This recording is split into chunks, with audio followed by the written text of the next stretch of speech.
they give him a lineup, or he just wrote it down in his book? He wrote it down in his book. I'm gonna put it here though. I hope it came up already. So you synced it or what? I have the internet, but I thought I airdropped into it. Nah. Airdrop. There you go.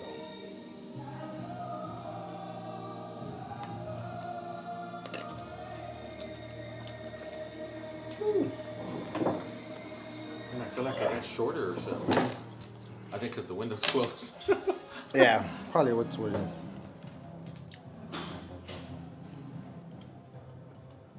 Need those high chairs in here too. We can get them from the other room. Where they at? From that back room.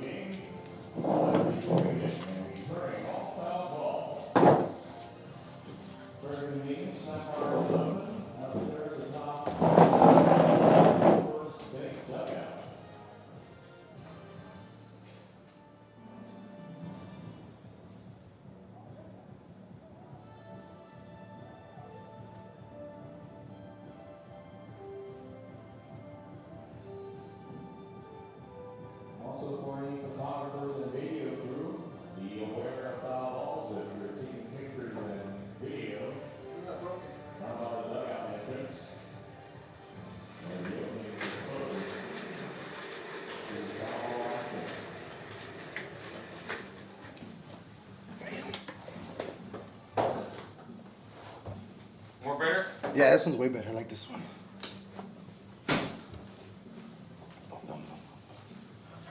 Let's see if I can sit down so I can adjust this camera real quick. Because I think my head's out of there. Oh, yeah. Way better. Oh, yeah. Bum, bum, bum. Back here on the seat. Better. There you go.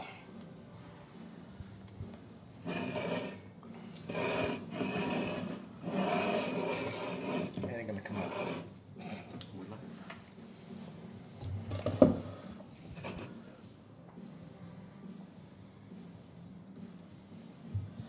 All right, good afternoon, ladies and gentlemen. Welcome back to Uni-Trade Stadium.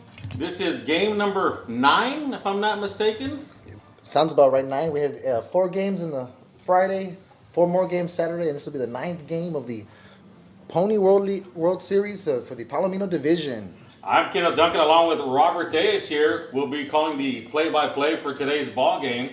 Today's ball game features Youngstown, Ohio, going up against the Brownsville Broncos. The winner of this game, automatic pass to the championship game. Is that correct, Robert? Correct. The championship game will be held on Monday at 8 p.m. The winner of the following game, the Laredo host All-Star team versus the Puerto Rican All-Star team, Fireball team, will match up with the winner of this team, and the loser will face the winner of the later game today at 8 p.m. The winner of the later game, 8 p.m., will be the High Desert Kings versus the Nescatomic Sturgeons. So the winner of that game will go and face the loser of the... I thought it was going to be the losers of this game goes and faces the loser of the other game at 5 o'clock. No? No. The 5 o'clock is going to be the Laredo host team. Tomorrow, though. No, tomorrow it's the winner of... The 2 losers face each other off. Okay. All right, here we go. These 2 games. The 2 losers of these 2 games face each other off on Monday. All right, here we go. Into action right now. We have number 2 up for the Broncos. That number 2 is... Let me get to the old magic iPad here.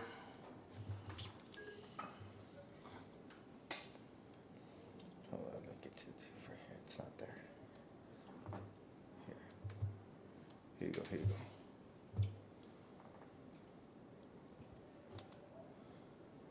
All right, number 2 for the Broncos is, I'll tell you here in a second.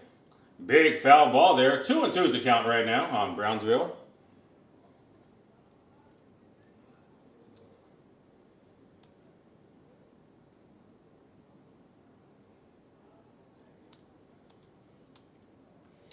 Juan Rivera starting it off here for the Brownsville Broncos, also playing shortstop.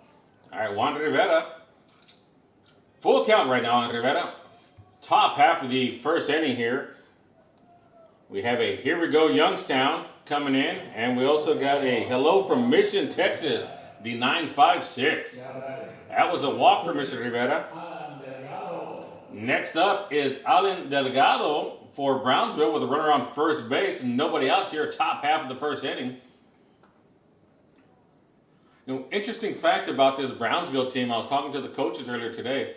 There's actually a couple of players, and the coaches also were on the Colts Pony League team last year that went to, or 2 years ago, that came up second, came up runner-up in the World Series. Wow. So we got 2 players and the coaches right now on this Brownsville team that were runners-up in the Colt division for Pony League. Bunt that one foul. 0-1's the count now on Delgado.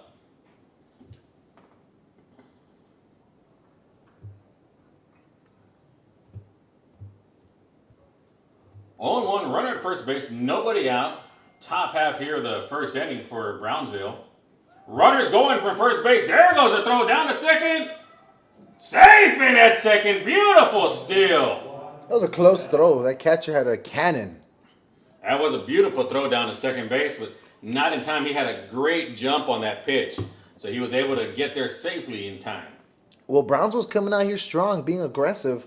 The first stolen base of this game. Gets the call. There goes the pitch. High ball. 2-1's the count now on Delgado.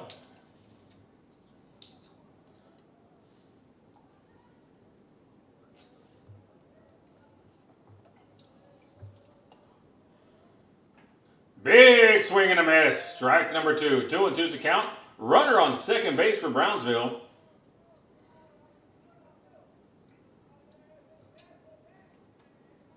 I'd like to thank everybody that's tuning in with us today. We got 66 viewers right now. Thank you guys for tuning in. We have a comment in the comment stream from Orlando Delgado. Hello from Mission, Texas, 956. That's a big fly ball over to left field. Goes foul. Yeah, we're trying to call the best we can from our vantage point here. We can't see a lot of the left field side. We can see up the third base, and then we have to kind of lean into the window. And so if you hear us bumping our heads, that's what's going on. I might just interject there. I might have a better angle here. All right, maybe. Go. All right, 2-2's the count. Nobody out. Top half of the first inning. Swings it, bounces right over the second baseman. Second baseman picks that one up for the first out of the game. But he does advance that runner over to third base. Now Brownsville's got that runner in scoring position to start this game off. Let's see what Lopez does here with his at-bat with runner in scoring position. That's number 9, Salvador Lopez up. Runner at third base for him. 1 out here. So if he can get this ball into the outfield, they're going to easily score that run there from third base. Earlier in the series, Salvador Lopez had an inside-the-park home run. Oh, that is true. Yes, he did. So that's a swing, and it bounces off the catcher and just dribbles back over to the pitchers. That's a strike number 1 on Mr. Lopez. So we'll see what Mr. Lopez brings to the plate. Looking into the outfield, there's a lot of gaps out there. So if he can drive one out there to the gaps in between right and center field, he might have a chance for that second in-the-park home run. There's the pitch. Just inside. 1-1's the count.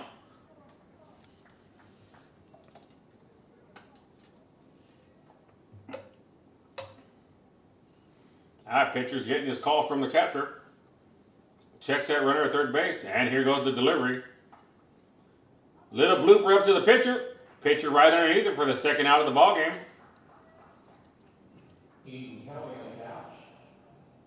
That was the second out of the inning there. Let's see what Jose Gutierrez can do here with his at-bat. So here we go. The cleanup hitter, Jose Gutierrez, also playing first base for the Broncos. Runner at third base. 2 outs here, top half of the first. Big swing and a miss for strike number 1.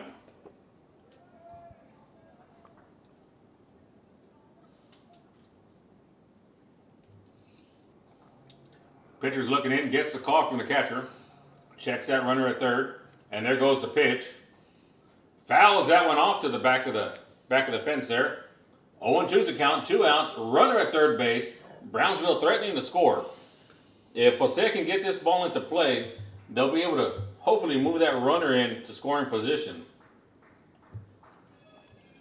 Aiden Kelly's been pretty dominant here in the mound, except for that one misstep to allow that base runner. All right, here goes the steps off the mound there.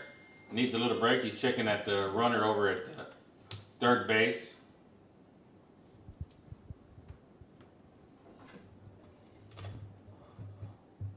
Steps off the rubber one more time. Catcher's moving up. Looks like that runner at third base is creeping ever so close, coming towards home plate. Smart move by Kelly to just take the lead there and gain control of this inning. There goes the pitch.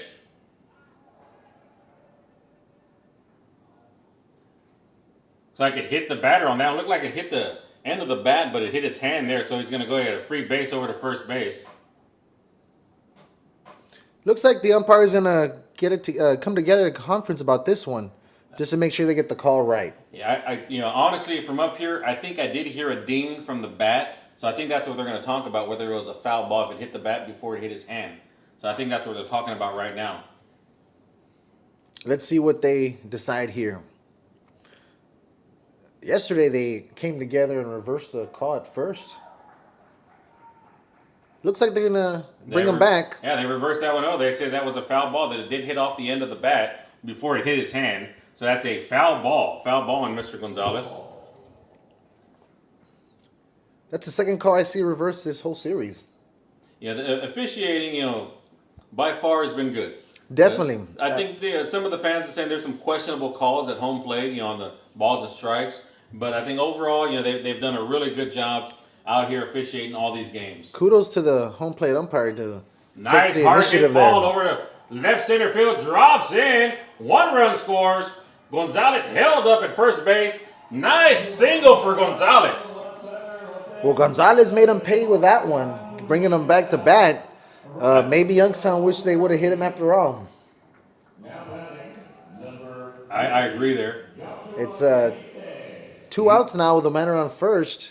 1 run scored. Joshua Benitez is up at the plate now for Brownsville.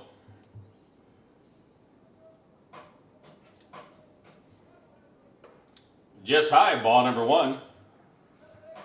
1-0 the count. 2 outs. Top half of the first inning here. Brownsville already on the board with a runner at first base now. Gets the call from the catcher. Checks that runner over at first. There's the pitch. High. 2-0 the count. Let's see how Kelly gets back from this one, how he bounces back. 1 run scored here early in the top of the half, top of the inning. There you go. Gets that call from the catcher. There goes the pitch. Oh. High fly ball the right. Looks like the first baseman tracking it down. Gets him. Oh! Just misses it. Looks like he lost it there in the sun and wasn't able to track it down. Yeah, that was a nice high ball. And the first baseman tracking over to his right side over by. There you go. Gets that call from the catcher. There goes the pitch. Oh. High fly ball the right. Looks like the first baseman tracking it down. Gets him. Oh! Just misses it. Looks degrees right now. Feels like 109. So here we go. 2-1, 2 outs. Runner at first base for Brownsville. There goes the pitch. Swings and fouls that one back against the wall. 2-2's a count. 2 outs for Mr. Benitez with the runner at first base. Gets the call in from the catcher, and there goes the pitch. Swings and fouls that one out to the right side. 2-2. Benitez is battling on this one. He's making the pitcher work for everything he's getting today. Looks like Gutierrez is taking a rather large lead there. He was already almost halfway down the base path. And that's one thing I've seen about these this Brownsville team. They're very aggressive. They like to steal. All right, we got a full count now on Benitez. Yeah, like you were saying, we see those runners, and they're at the end of the dirt and the turf, and by the time the pitch comes, they're almost halfway down the field. Gotta be to the next base. Got to be really aware of the base path there, so they don't get thrown out by the catcher. There he goes. He's running. That is a walk.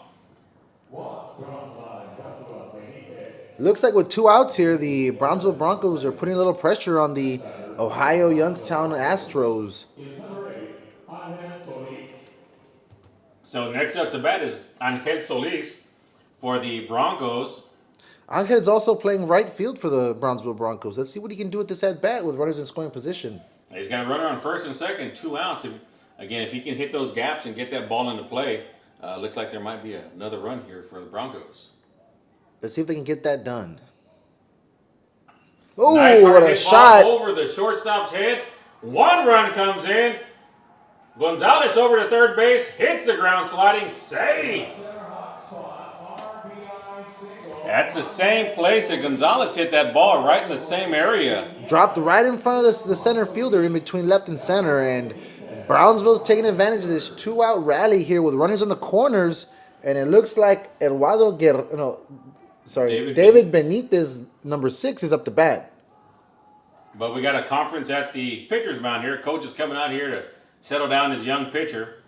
With 2 outs left in the inning, I would assume the coach is going to leave him in. So we got number 6, David Benitez, coming up now for Brownsville. The conference is over there at the pitcher's mound. Benitez playing catcher for the Brownsville Broncos. Let's see if he can score the runner on third and advance the runner from first.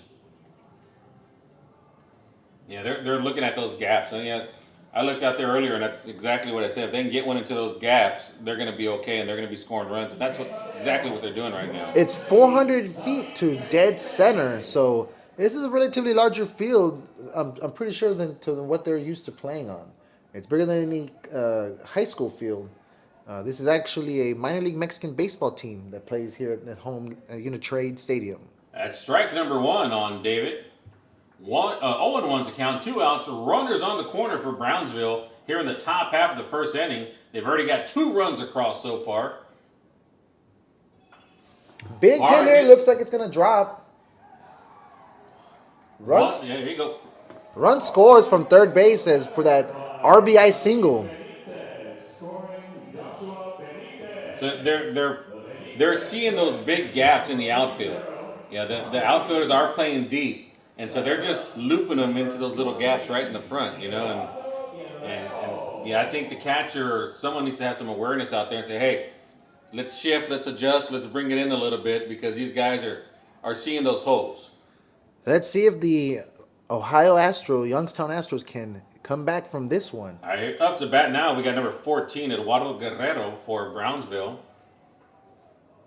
Runners at first and second base for Eduardo. Dribbles that one foul down the third base line. 0-1's a count, 2 outs, runners at first and second. Top half of the first inning, Brownsville already on top 3-0.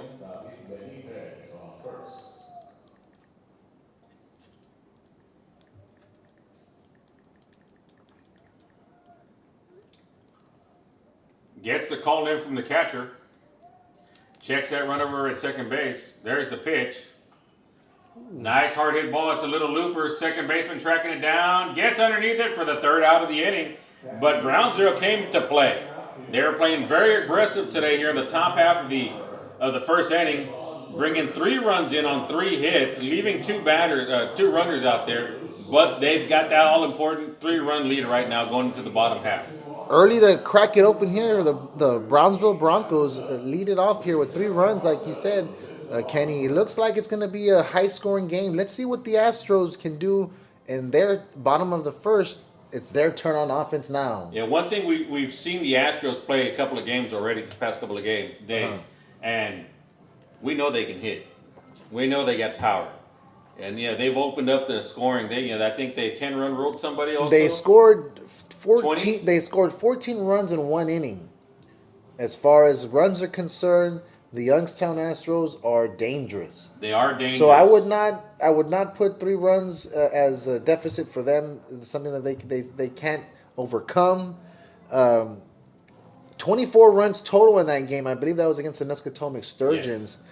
And it was just a phenomenal game. The Sturgeons had an in-the-park home run in that game, right? Yeah, to keep it alive. And they tied it up 5-5. And the very next inning, Yeah, Youngstown just went crazy. They went up to 10, and then they scored 14 in that inning. Yeah, that was a crazy inning on that one for Youngstown. So we're not counting Youngstown out right now.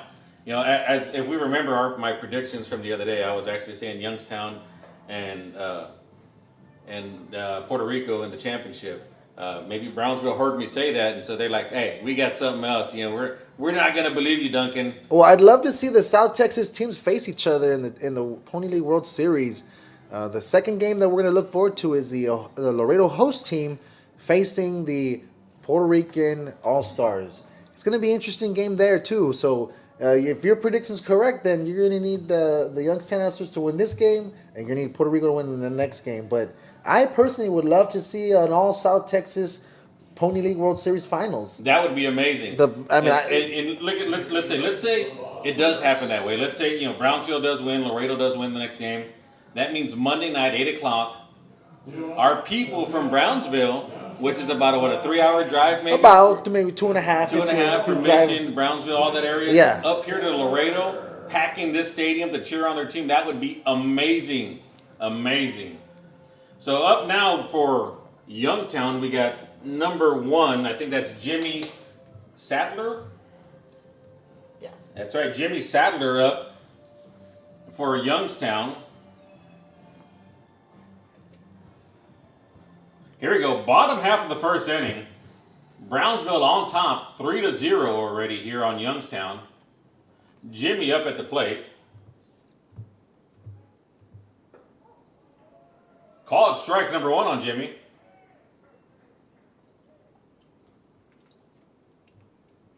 Oh, 0-1's a count. There's the pitch. And the dirt for ball number 1, 1-1. Who's pitching today for, looks like number 7? I don't think we have that information here. I think it might have cut off here in the photo that I took of their lineup earlier.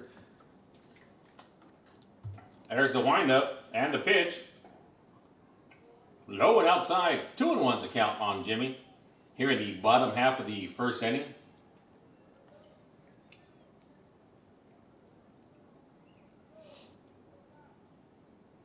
Pitcher's getting his call in from the catcher.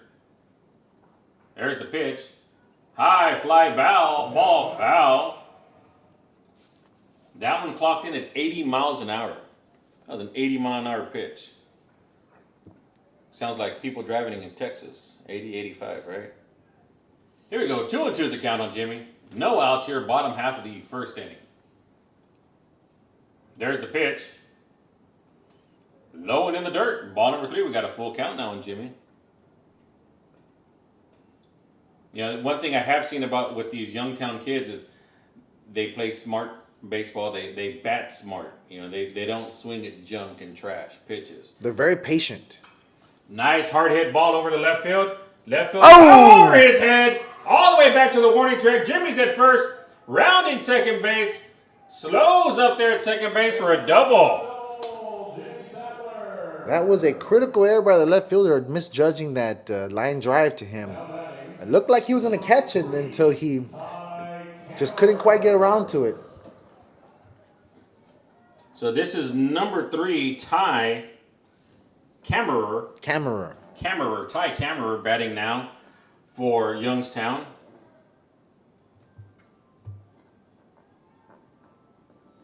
We're up to 98 live viewers here in the YouTube live stream. Got a couple comments here. Olga Cantu said, "Let's go Brownsville Broncos." R. Hopkins 275. Tell James Lulu says, "Hit the D ball." the darn ball. The Hit darn the ball.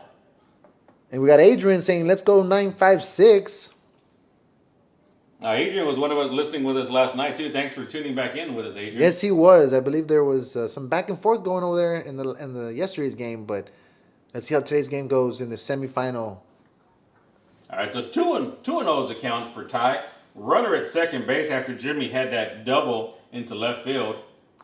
Nobody out here, the bottom half of the third inning. Pitcher gets his call, checks that runner at second. There's the pitch. Hard hit dribbler over to second baseman. He scoots it up, takes it over to first for the first out. But we got Jimmy advancing over to third base, so now they got a runner in scoring position now. key error. Jimmy got on a second double with that key error. Now he's on third base. Let's see if he can advance himself here, or let's see if number 10. Gavin Miller's up to bat now for the Youngstown. For Youngstown, Gavin Miller's up with a runner in scoring position right now with 1 out. So I think Gavin's job here is to drive it out to that outfield just to get a run across here. Call strike number 1 there on Gavin. Beautiful day for baseball here at Uni-Trade. So if you're around the area, come on in to Uni-Trade. Free entrance to come watch some excellent baseball all day long today. This is our first game of 3 today here at Uni-Trade Stadium. There's the windup and the pitch. Oh, it's gets away from the catcher. Runner's coming in to score. Oh! Not in time. Safe at home. Jimmy is in with a stolen base. I think that pitcher had an opportunity if he laid down that tag to get Jimmy Sadler out, but it didn't look like he was aware of where the base runner was. They get him. There's the windup and the pitch. Oh, it's gets away from the catcher. Runner's coming in to score. Oh! Not in time. Safe at home. Jimmy is in. Well, that was another misstep by the Brownsville Broncos. So 1-1 now. 1 out here for Gavin. Dribbles that one off his leg for a foul ball. 1-2 is the count now for Gavin.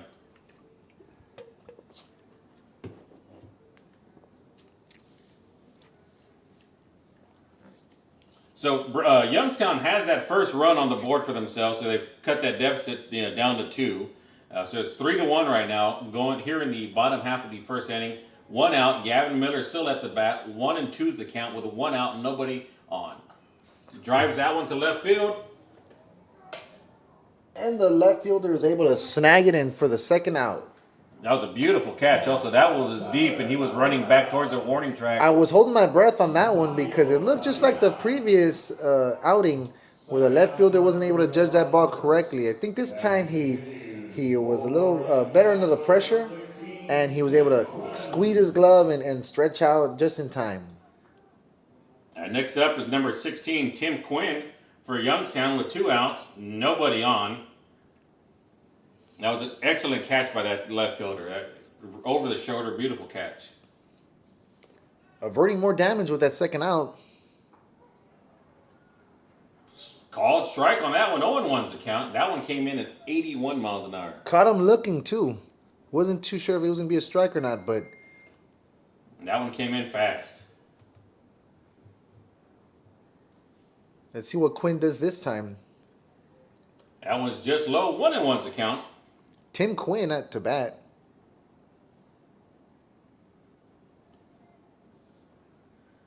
One and 1, 2 outs here. Bottom half of the first inning.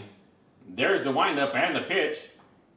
High for a 2-1 count now on Tim.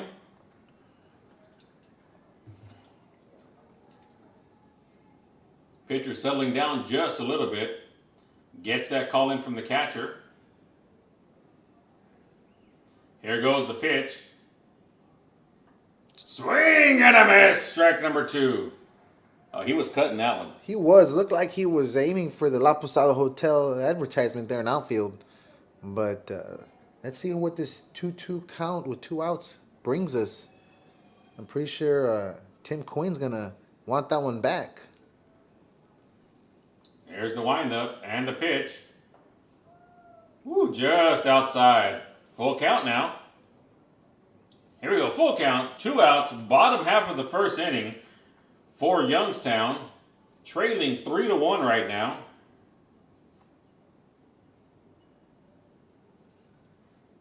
Pitcher on the mound. He gets the call in from the catcher. Steps off just a little bit, making Tim wait. You're going to see this battle between the offense and the defense dictating the pace of the game. Nice hard hit ball over the shortstop's head. Hits over to center field. And Tim gets a single on that one. Now batting is number 12, Gage Gillot. Next up for Youngstown is number 12, Gage Gillot, with a runner at first base right now. 2 outs here, bottom half of the first inning.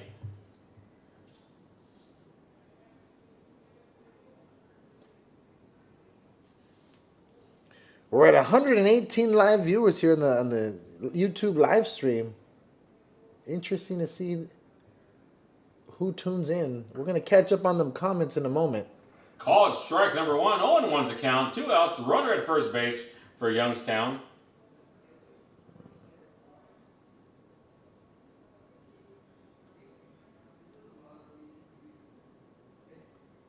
Pitcher gets a call in from the catcher. And there's the pitch. Just outside. 1-1's a count.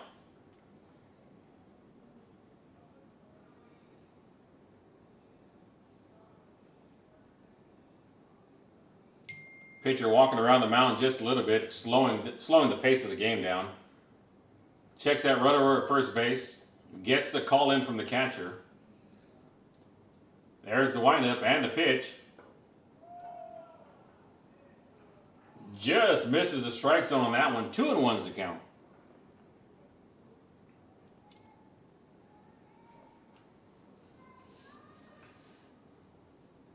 Here we go. 2-1, 2 outs. Bottom half of the first inning. There's the pitch. Caught him looking on that one right there. Called strike on that one. 2-2's a count. 2 outs. Runner at first base for Youngstown here at the bottom half of the first inning. Gets that call in from the catcher. Checks that runner at first. And there's the pitch. Big swing and fouls it back over the fence. Gelots keep staying alive here, fighting it off with a 2-2 count here. Looks like he's going to try to protect the plate on this outing. Yeah, that's exactly what he's doing. He's making the pitcher work for everything he's got out there right now. I think we're probably at about 6 pitches just in this at-bat alone. There's the pitch. Appealed down to the first base. Saw the check swing on that. He said, nope. No check swing. Didn't go around. Full count now on Gelot. Runner at first base. I'm assuming the runner at first is going to be running here, so it's 2 outs anyways. Looks like either going to be a strikeout or a walk. Let's see what happens here. Or it could be a hit. Or it could be a hit. Here we go. Full count. 2 outs. Runner at first base. Runner at first is going. Hard hit ball to deep center field. Center fielder tracking it down. Out number 3. Center fielder made easy work of that one. It looked like he was just jogging out there, trotting, and he was able to get underneath it for the 3rd out. The danger's been averted here for the Brownsville Broncos with only allowing 1 run in the bottom of the 1st. Let's see what they can do in this top of the 2nd themselves out on the offense now. Yeah, so I see the coach out here for Youngstown talking to his young pitcher. Hey, let's get out there, settle down. We're still in this game. It's only the 2nd inning. Let's get out there and pitch some ball. Let's play some baseball, right? Well, Brownsville quick in the top of the 1st has scored 3. Looks like we have some comments here in the comment stream. We left off with Adrian. 956. He replied with a yes sir, back at it again. Haha. Aaron Cervantes, pretty hot out there. And then with the turf more hot, we have TKC Environmental LLC. Let's go Bronx. Tito Delgado out of way to recover their 5. Orlando Delgado, Tito Delgado, what's up? Saying hello to Tito. Angel Bernal, Brownsville jumped on them early, missed it. It was a great top of the 1st inning, Angel. You missed it definitely. You can always go back and watch it on repeat. You could, yes. You could scroll back on that little bar and go back to the beginning and watch all the action you missed. So we got Broncos got this with hand clap, hand clap, hand clap. And then we got Miss Sadler coming in here. Let's go Y-Town. I think you missed Kat Barraza here. Oh, that's it. Brownsville got this. Yeah, got this. Hand clap, yeah. And then 956 all the way there from Kat again. Yeah, she's a regular here. And then Valerie Sadler again. Let's go Youngstown. And then Kat has maybe 3 more comments. Yes. And then the quintuple hand clap. We got her saying again Brownsville. RC, good luck to all the players. There you go, RC. I love that one. And then Kat Barraza again with the, I guess that's a sad face with the quintuple clap. Or maybe that's an excited face. That's an Yeah. Let's see. And Valerie Sadler is saying our family loves these announcers. How does that make you feel, Kenny? Oh, that makes me feel awesome. Thank you, Val. That's awesome. Well, we assume you're over there out of Ohio. I think No, she had said Valerie- she's from Indiana, no? I think I remember that. I think so. Yeah, I think she did say she was from Sherville or one of those other areas out of the Indiana area. Well, we're welcome to have you here, listening in, tuning in with us, and we're just about to get back in play. Up now for Brownsville is number 5. Let me see if I can remember how to do this. Scroll over to the. Who says you can't teach an old dog tricks? Kenny's got it here. He's operating the iPad all by himself. Let me help you out there, Kenny. We got number 6, David Benitez. Oh, no, I'm sorry, number 5, Mario Salinas. Mario Salinas is a Mario Salinas. Big swing and a miss.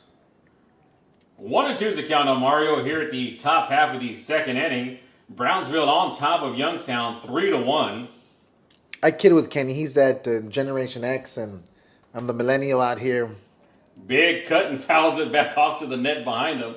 1-2's the count. Yeah, I'm DX, baby, DX. Nice. Old school wrestling right there. I was about to say, Generation X. Don't do his staple move. No, I won't do that. Yeah, not on the air. I used to watch that too when I was little, though.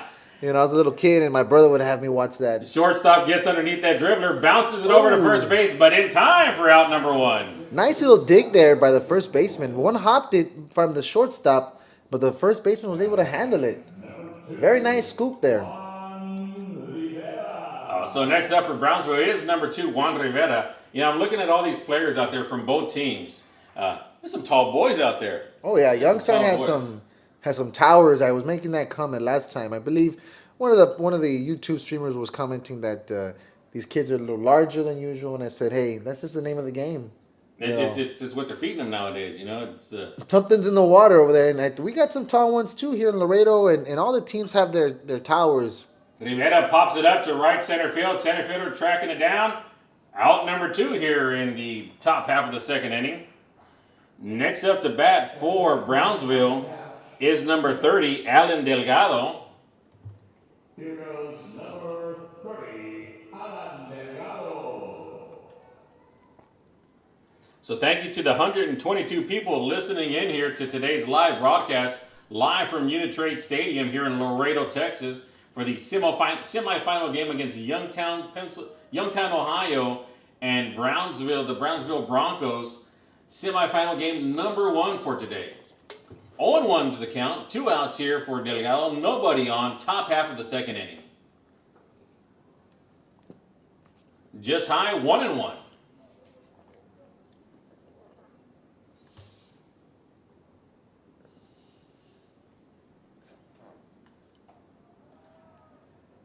Little low, 2-1's the count. That's right, Valerie they're watching from Washington, PA. That's the home of Pony League headquarters. Yes. My mistake, Valerie, but thank you for tuning in. Chops it over to the first baseman. First baseman handles it cleanly. Out number 3. That's a 1-2-3 inning now for Youngstown, taking Brownsville out of the inning without scoring any runs. I think Youngstown is settling down. After that first inning where they gave up 3 runs. The coach talked to the pitcher during the when they were at bat, and right before he went out to the mound again, he was talking to him again. Settling them down, saying, "Let's go out there and just play ball, have fun." That's what I'm assuming he said. Looks like you're correct there, Kenny. Let's see what the Astros do on this outing. It's their turn on offense now. And maybe with this momentum shift, they can take advantage and really pressure the Brownsville Broncos. Still a 2-run deficit. Brownsville leads 3-1 going into the bottom of the second. So Tito here, I love talking to Tito. He's a good guy. I believe his brother's out there coaching also, or his dad's coaching. Yeah, that's true. Let's go, number 30. Stay hot, bro. Stay hot, my boy. Let's go, White-Town.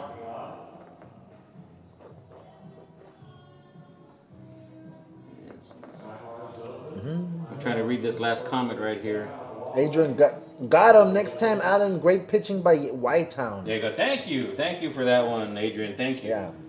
Playing fair today. I love it. As we'd like to give a shout out to our sponsors today, Laredo Cancer Society, big sponsorship here with the Pony League here in Laredo. The city of Laredo, thank you for all that you're doing. for these young men coming out here. The county of Webb County, thank you guys for everything you're doing also for us.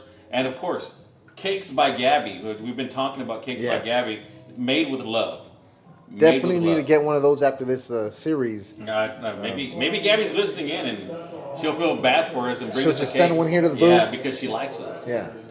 Let's hope. I have a slice. You can have the rest of the cake though.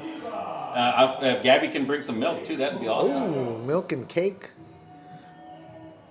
I don't know if you remember this movie. I think you might.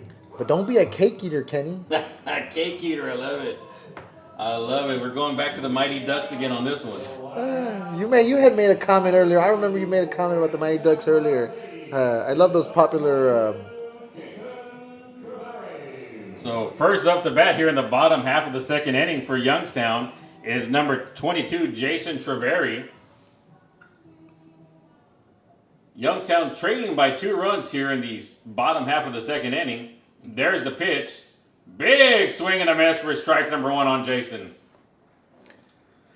I was going to say, you broke it. I broke the computer. No, you didn't. I'm just teasing you. Yeah, you got to buy me a new one now, Kenny. Us Generation X people, we break things all the time, apparently. Either that or he doesn't know how to work his own system. I'm going to go with that. So here we go. 0-2 is the count on Jason. Nobody out here, bottom half of the second inning.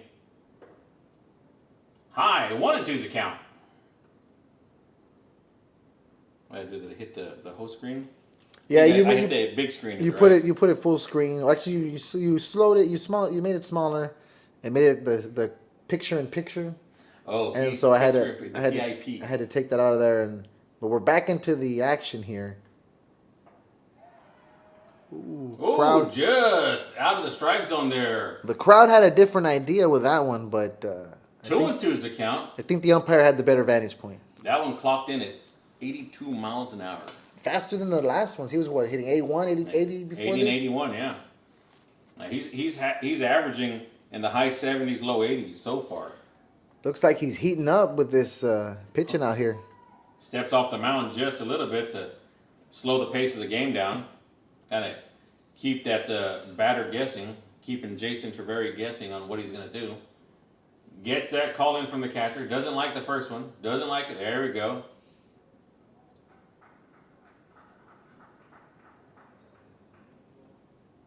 All right, umpire called something. Not sure what happened there. Looks like he called time for the batter to step out. And there's the pitch.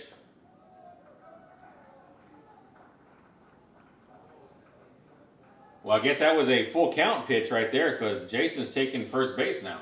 Ball 4, Jason Treveri. Seems so. I think we may have some issues here at the score booth, but next up is number 13, Landon.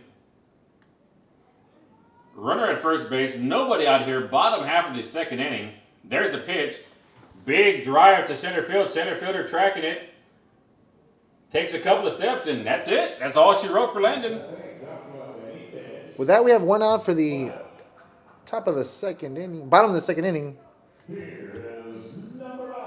But there's still a runner on first base, so let's see if the Youngstown Astros can continue to put pressure on the Brownsville Broncos. So we got number 9. Joe Minnesotas. Joe's up now for Joe Minnesotas. Minnesotas. You know, I got to give it out to Corey. He's out in the PA announcer's booth for the Uni-Trade Stadium here. He came in from California. He's actually the voice of the West Zone Pony League. And when he does his lineups, he actually Joe hits that ball hard over to left center field. Oh! Center fielder tracks it down. Beautiful play. That's our first web gem. Well, when Corey comes down to town, he really brings his A game, and he pulls out his. He came in from California. He's actually the voice of the West Zone Pony League, and when he does his lineups, he actually Joe hits that ball hard over to left center field. Oh! Center fielder tracks it down. Beautiful play. That's our first web gem. In the photo that I took, was his score That's sheet. a good score sheet there. So next up to bat now for Youngstown is number 2, Carney. Strike number 1 on Connor. 0-1's account. You know, that center fielder making that catch right now, that saved the run because that ball would have gone all the way back to the warning track and Youngstown would have had another run on the board. Beautiful, beautiful play out there in center field. 0-1's account, 2 outs, runner at first base. You know, that first baseman, they're aggressive here at Youngstown also. He had a nice lead, so the catcher throws it back down to first base to kind of chase him back down. Unfortunate for Brownsville, the first baseman was playing way up in front. I think he would have got him out on that one. That's always a risky throw there, but interesting to see that he hit the first baseman right in the glove. 2-1's account, 2 outs here. Runner at first base for Youngstown here in the bottom half of the second inning.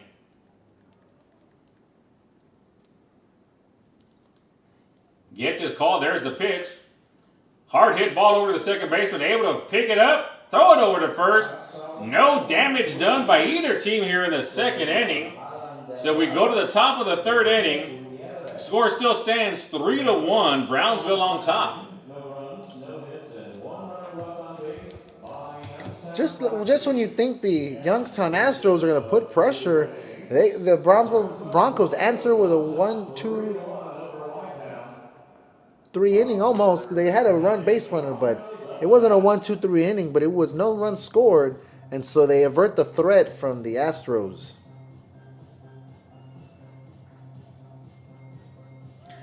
Oh, Joe Roth is pitching now, number 14. I didn't see that. I apologize for that. Joe Roth is up the pitching now for Youngstown at the last inning. Thank you, Ann.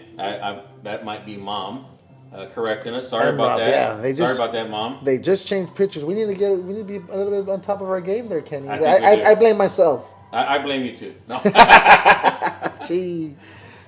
So here we go. Yeah, that was a 1-2-3 for Joe Roth. Mike, way to go, Joe. And then we got Valerie. Come on, guys. One more run.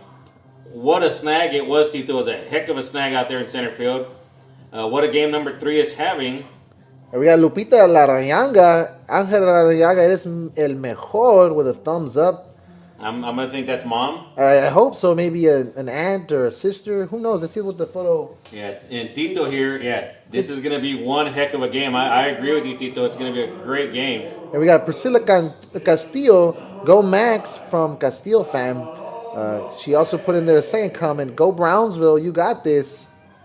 So we got number 9, Salvador Lopez, now coming up for Brownsville here at the top half of the third inning.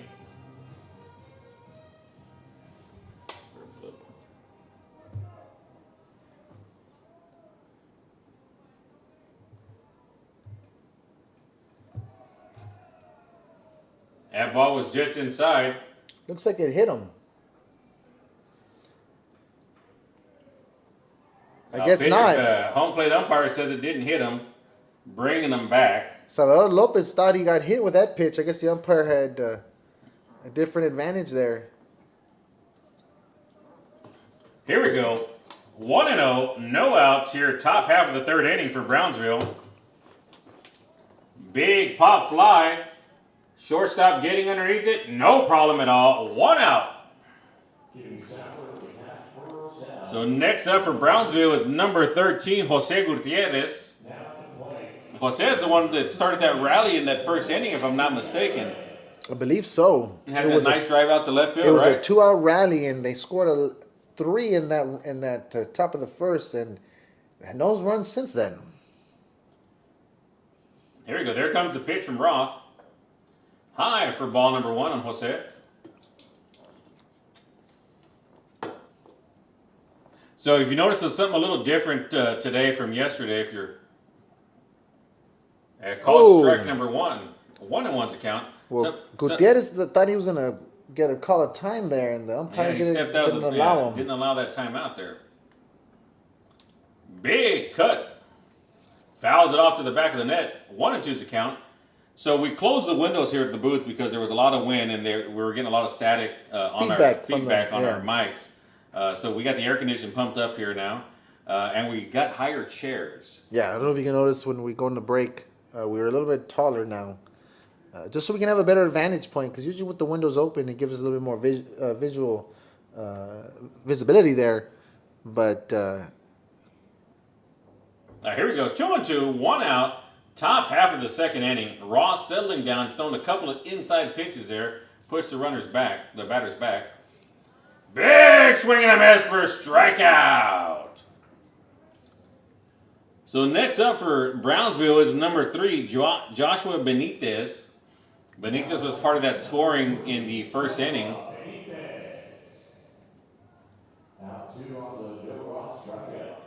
So we got 2 outs here, top half of the third inning. Nobody on the base path for Brownsville.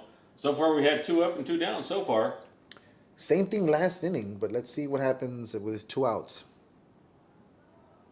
I wouldn't put it past Brownsville Broncos to get something going here. It seems to be the norm on all the games here. It's that 2-out rally. So we got a 1-1 now on Benitez.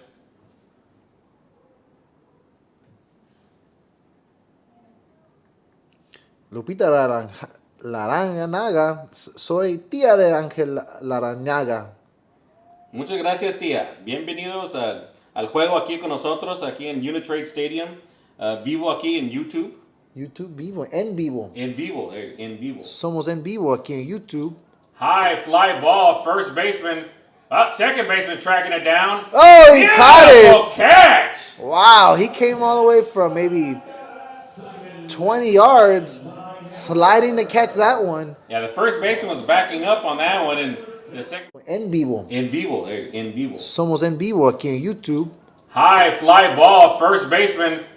Second baseman tracking it down. Oh, he caught it. Catch! Wow, he came all the way from maybe 20 yards, sliding to catch that one. Yeah. Oh, for that one. Beautiful, beautiful out. So here we go. Getting ready to start the bottom half of the third inning, and Art has put on some classic YMCA music. Let's see if we can get the fans up doing the YMCA. Nope, nobody's moving. I think they're all in the shadows here, avoiding the sun. It is a little hot today. It's about 100 degrees. Feels like 109 here right now here in Laredo. Yep. We're at 101 now. 101 now. On the thermometer, according to the National Weather Service. the Weather Channel website. Let's see. Do we have any other comments down here that we can respond to before we get back to action? Wow. We're at 130 live viewers on the old YouTube. After following up with Lupita Laranaga, we have Tommy Lowe, Let's Go Joe, and Youngstown. Teresa McCartney, nice job, and Valerie Sadler with the great play. Looks like they have the bells and the streamers with the little heart emoji there. Heart emoji with the I ribbon. just saw the emoji movie yesterday, so. Is that a real thing? Yeah, it's a real thing. I didn't even know that was a real thing. Yeah.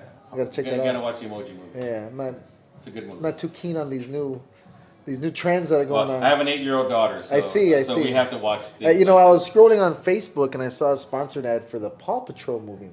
No, we're not going. Apparently, there's a live-action Paw Patrol movie. So I was thinking of my nephew. I have a nephew that's 7 years old, and he's still into that. So that's why I noticed that. But get the old Paw Patrol. yeah, it's a live-action movie. I believe. No, it's animated. It's not live action. It's animated.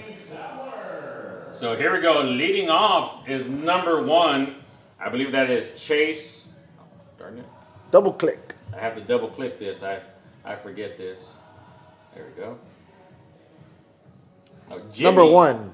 Jimmy Sadler. I'm sorry, I said Chase. It's Jimmy Sadler leading off for Youngstown here in the bottom half of the third inning. Youngstown still down 3-1 here going into the bottom half of the inning. We're back at the top of the lineup for the Youngstown Astros. Let's see what they do here. Low and in the dirt for ball number 1. After that first inning, this has become a pitcher's duel. It sure has. Now they brought in Roth for Youngstown, and he's controlled the game so far. After that first inning. 2-0's a count on Jimmy. Nobody on, nobody out here. Bottom half of the third inning. Big hard hit ball flies foul down the left field side.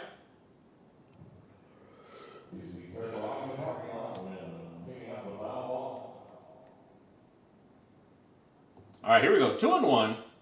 Pitcher gets the call in. There's the windup and the pitch. Just a little bit out of the strike zone. 3-1 now on Jimmy.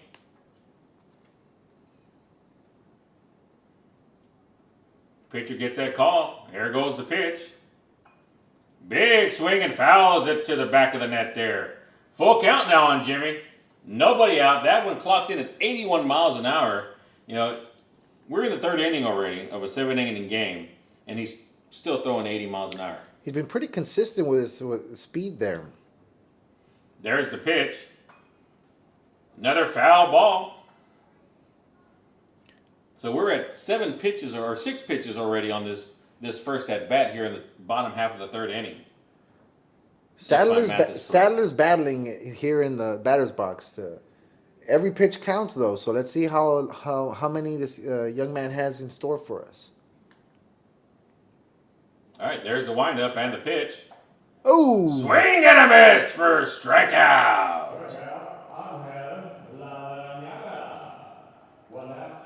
So Angel is on the mound for Brownsville. Oh, that's right. The Tia just said, let's go, Angel. Yeah. All right, so next up now for Youngstown is number 3, Ty Kamer.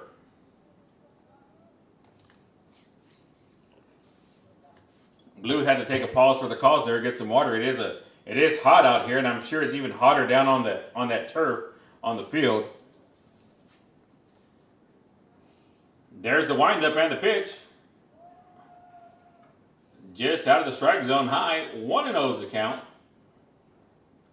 1 out here in the bottom half of the third inning for Youngstown.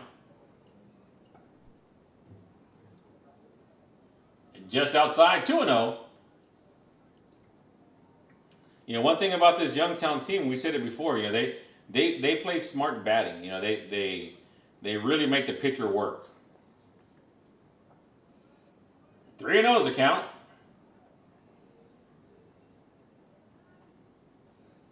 Nobody on. 1 out here, bottom half of the third inning for Youngstown. Trailing 3-1. That's an easy walk on 4 pitches. Next up for Youngstown is number 10, Gavin Miller.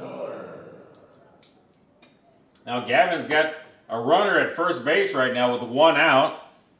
Looks like Brownsville setting up for a possible double play ball.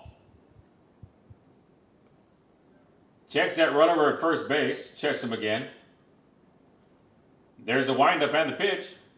Low in the dirt. Catcher was able to handle that one before it squirted off to the backstop there.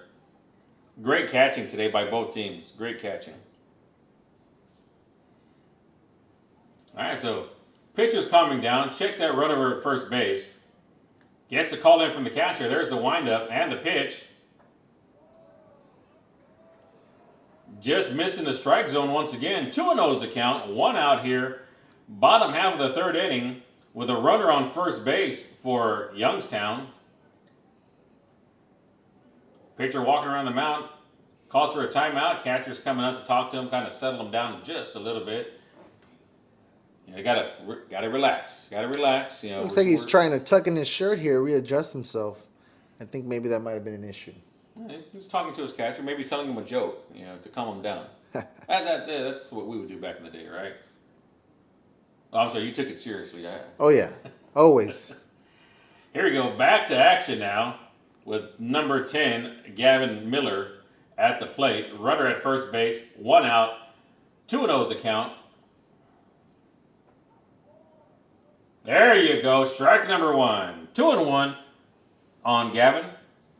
I think that's what he needed, just to tuck in that shirt a little bit and calm down just a little bit. Just to adjust himself there, yeah. Now let's see what he does with his pitch. Ooh. Called that one a strike. 2-2. 2-2, and that catcher threw that ball down back to first base because that runner was, Ty was taking a nice lead, And so they're going to keep him on and throw it back there. And It was right on the missed it. money. Yeah, It was missed right it. on the money. So 2-2, 1 out, runner on first base for Gavin. There's the pitch. Hard hit ball over the third baseman, misses the ball, gets all the way out to left field. Ty coming into third base, safe at third. Gavin with a double. Third baseman's not happy with himself with that play. Now that ball was real tight next to the third baseline. He kind of, as an old ball coach of mine, he used to call it the Olay. And it got right underneath his glove and just dribbled all the way to left field, helping Ty come all the way to third base. Gavin now at second base after that stand-up double. Now we got number 16, Tim Quinn, up to bat now for Youngstown. Are you sure you just weren't watching the Major League movie? Because I think that's where you got that popular phrase from. No, negative. That was actually an old baseball coach of mine in Houston. Then he Quit doing the Olay. Then I think Universal owes your coach some money there, because I think they stole it from him then. Possibly, unless he was the one that wrote it in. I'm not sure. He was kind of weird that way. So 0-1's a count on Tim after that first called strike. Runners at second and third base, 1 out. Swings and fouls that one into the net behind us. 0-2's a count, 1 out now. So Youngstown's got runners in scoring position. Tim needs to come in here, put that ball in play, and bring those runs in so they can tie this game up. I think that's what he's trying to do, but that last swing took that ball to the back of the net there, just underneath it. So back to action. Tim steps out of the box one more time. So here we go, back to action now. Runners at second and third. Pitcher gets that call in from the catcher. There's the windup and the pitch. Just low. 1-2's a count now on Mr. Tim Quinn. Pitcher's getting that call from the catcher. Settling down just a little bit. Here goes the windup and the pitch. Low and in the dirt. Catcher was quick on his feet there, able to scoop it up. It was in the dirt, but kept it in front of him. That's how they scored their first run. Was on a Pass wild ball. pitch, a pass Pass ball. ball. Potato, potato. Potato, potato. Tomato, tomato. Here we go. 2-2, 1 out. 2 men on for Youngstown here, the bottom half of the third inning. Trailing 3-1. Just high, full count now on Tim Quinn. He is battling the pitcher on this at bat right here, making him work for everything he's got out there. Let's see what Larrañaga throws with his full count now. So the fans out there from Brownsville are yelling, "Let's go defense! Let's go Brownsville!" Ooh. Nice hard hit ball to left center. Center fielder's tracking it down. Looks like third baseman's tagging up. Third baseman tags up. Here comes the play. Cuts it off at third base. 1 run scores.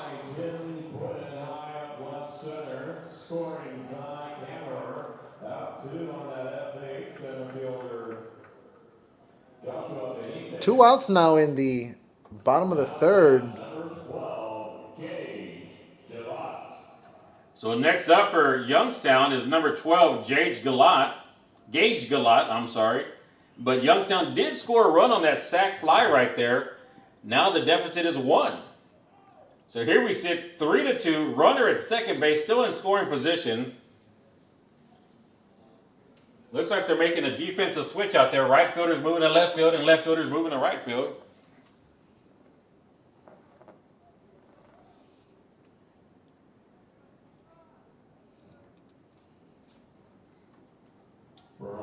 Interesting little switch there on defense by the Brownsville Broncos. All right, so here we go. Back to action. Gage at the plate for Youngstown. 2 outs. Bottom half of the third inning. Runner still in scoring position at second base. There's the pitch. Called strike number 1 on that one. 0-1's a count on Gage.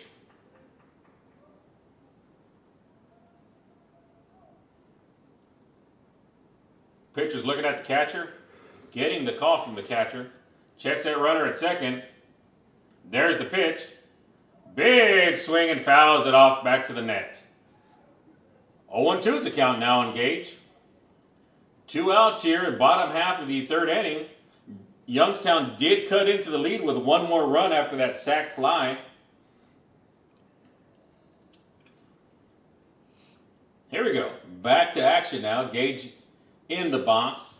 Pitcher getting that call from the catcher. He's going to check that runner at second base. There's the pitch. Pop up. High, hard hit ball. Right. Looks like the first baseman, shortstop, coming over. And shortstop called everybody off on that one. He's all on the other side of the first base side of the pitcher's mound. And that's it. Third out of the inning. That's initiative right there. Shortstop taking the main role there and making sure they get that final out. They were able to avert a larger rally. Only one run scored in the bottom of the third. But the way the pitchers are pitching right now, Youngstown is cutting into that lead slowly. As we're going on through these innings. If they can hold Brownsville here in this inning, come back out in the bottom half of the fourth inning, we'll see what they can do with that. But Brownsville's been known to wake those bats up and really get the balls flying out there into the field. So it's going to be a fun game, like Tito was saying earlier. It's going to be a heck of a game today, and it has delivered everything that we thought it was going to be. It's a semifinal game between two of the best teams in the country. Definitely. I mean, they're here in the semifinals for the the Palomino World Series. And right now we're at 120 live viewers on the YouTube. Looks like we got a couple comments coming in. Esme Gutierrez, Vamos Raza with the fire emoji. Jennifer Tomsick, let's get the bats going, Whitetown. Leah Jiba, Kimberly, go Whitetown, go the yard. Lorena Larrañaga, saludos Ángel Larrañaga. Jose Cárdenas apoyando a los Broncos Dallas. Jose Cárdenas with one more comment. Go Aaron. Valerie Sadler, keep being smart with these pitches, guys. And then Valerie with the final comment. RBI, heart emoji, ribbon, celebration, bells, streamers, and the heart eyes. All right, so here we go. Back to action now. We have number 8 for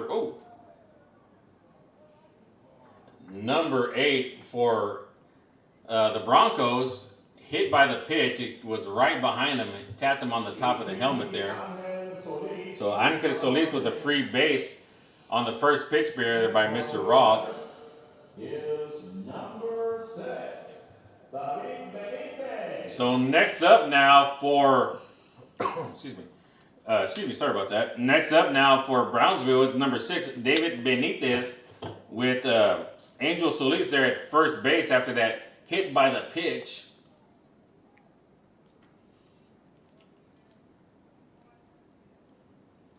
Here we go, getting ready to get back to action. David stepping into the batter's box. Checks that runner at first base. There's the windup and the pitch. Ooh, bunts it over to third base. Down. Takes the easy out over at first. 1 out. Interesting move here by the Brownsville Broncos, advancing the second base, the runner from first to second with that bunt. And that was a good hard bunt too. It wasn't. It was one that they kept down and essentially the runner advanced easily to second base. It was definitely a sacrifice. I don't think the batter had any chance to beat it out, but the purpose was served. That's what he wanted to do. He wanted to get that runner in scoring position now for number 14, Eduardo Guerrero for Brownsville. Guerrero designated hitting for the Brownsville Broncos. He's hitting for the pitcher, right, for Angel? I believe so. Hard hit ball fouled over the right side. That was hit real hard. Did you see a ricochet off that seat? It ricocheted off the wall and the seats and the light poles, everything over there. It looked like a pinball machine. So here we go. 1 out here. Top half of the fourth inning. Runner in scoring position for Brownsville. Runner at second base for Eduardo Guerrero at the bat. Checks the runner at second. There's the pitch. Oh, stepped off the mound.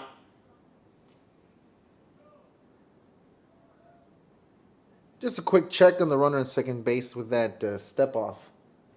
No throw though, but it was a good move. Had us fooled. He was a very good move on that one. Here we go. Checks that runner at second. There's the windup and the pitch. Dribbles that ball over to first base. First baseman able to handle that. Out number 2 of the inning. But you know what? Advance that runner to third base. Yep. 2 outs now with a runner on third. Let's see what. And going after that for Brownsville is number 5. So we got Mario Mario Salinas. Salinas. Yes. Mario Salinas up to bat now for Brownsville with a runner at third base. Runner at third base now for Brownsville. 2 outs here, top half of the 4th inning. Trying to get another run in. Because their deficit was cut down by 1 that last inning. So if they can pull another one here and take that back up to at least a 2-run deficit, for on Youngstown. So right now Brownsville is leading 3-2, top half of the 4th. Called strike number 1 on Mario. 0-1's the count, 2 outs. Top half of the 4th inning, runner at third base for Brownsville. Pitcher gets his call in, steps off the rubber just a little bit, or batter steps out of the box there. Batter there called timeout just to readjust himself. Stepped out of the box and now he's back in. Let's see what happens now. That was just low, 1-1's the count. Here we go, 1-1, 2 outs here. Top half of the 4th. High, 2-1.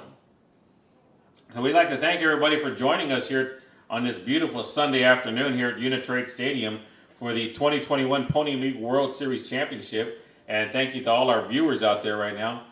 We appreciate all you guys listening into the game. Low, 3-1's the count on Mario.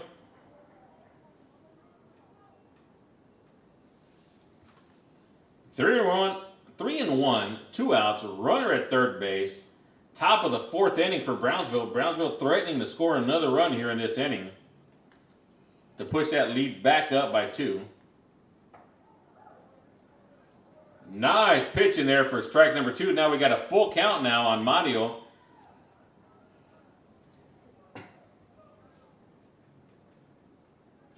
There goes the pitch. Oh! Batter got hit by that one. An inside pitch and hit the batter on that one also.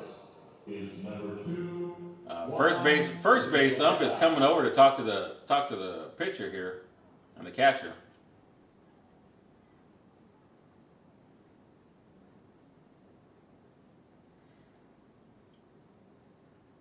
Just making sure that that was a called pitch and it wasn't purposely done, maybe. Kind of trying to settle Interesting. them out. I wonder what was discussed there between the umpire and the pitcher and the catcher. I'm pretty sure it was just a ball that got away from him. I don't see retaliation like that happening at this level. No, so this is number 2. Is this Rivera, if I'm not mistaken?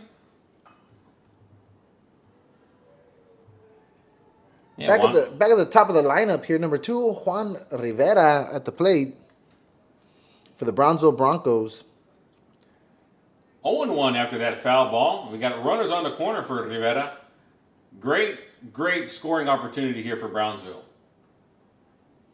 Checks the runners. Here comes the pitch. Runner going from first base. Letting them take that one. Called strike. 0-2 count now with 2 outs.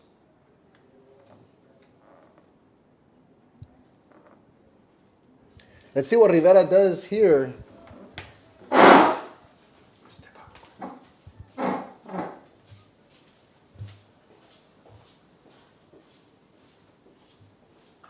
Roth with the Rivera with the grounder for the final out of the inning. That's good. 6-3. Jimmy Sandler across to Kim Quinn. In top 4th, no runs, no hits, and 2 runners left on base by the Brownsville Broncos. Rivera grounded out to get the final out there for the Youngstown Astros. Inning over. And now it's the Youngstown Astros' turn on offense. Kenny had to step out of the booth really quick. He'll be back with us in a moment. But here in the gameplay, we're going to go ahead and check the YouTube live stream and see who's been commenting.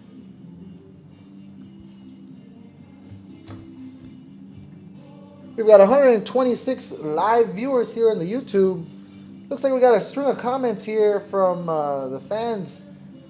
Gracie Marroquin, go Brownsville, go Jacob Marroquin. Angel Bernal, damn, inside again. Stephanie Barraza, let's go Broncos.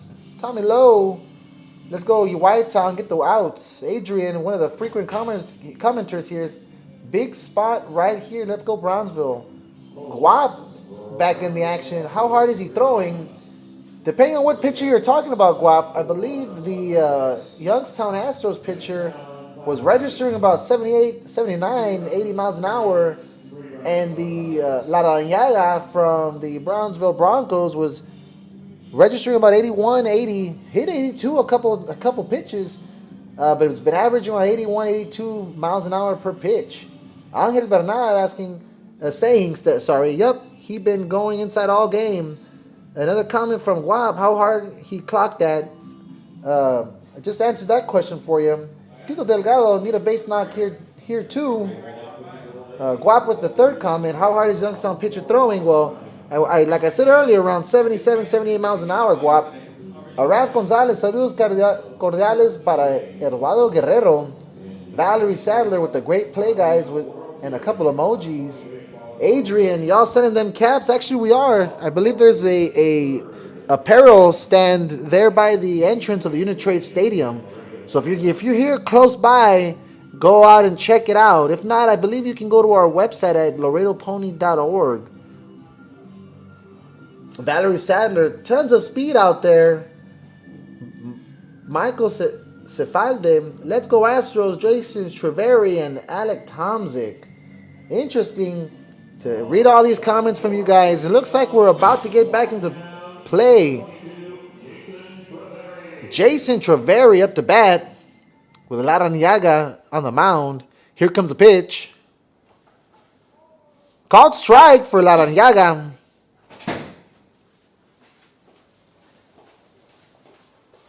I don't know how true that is. The miles per hour registered at 99. I don't believe that registered correctly there. Kenny's back in the booth. Sorry about that, guys. I had to take a little pause for the cause. Lunch is here. Oh, lunch. All right, so who do we get up to bat? Number 22? Treveri. Treveri's up to bat. 2-1's a count on Treveri. Here at the home half of the fourth inning. Again, we play 7 innings here in the Pony League World Series. Looks like Larrañaga is going to adjust his belt here. I don't know, maybe his belt broke? Not too sure. Looks like he's just going to take it off and adjust it. It looks like he's going to pass it off to the first baseman, and the first baseman's going to leave it there for the dugout. No belt for Larrañaga. I think it broke. That was that 99-mile-an-hour pitch. Maybe. Well, maybe he'll be a little bit more comfortable. Looks like he's got his Thanksgiving pants on. There you go, the stretchy pants. The stretchy pants. My favorite kind. All right, here we go. Back to action now with Treveri at the plate. Hard hit ball between the third and shortstop. Left fielder gets that ground ball easily. So here we go. Youngstown's got a runner on here at the bottom half of the fourth inning. Number 13, Landon Bearden. Next up is number 13, Landon Bearden. Bearden. Landon Bearden.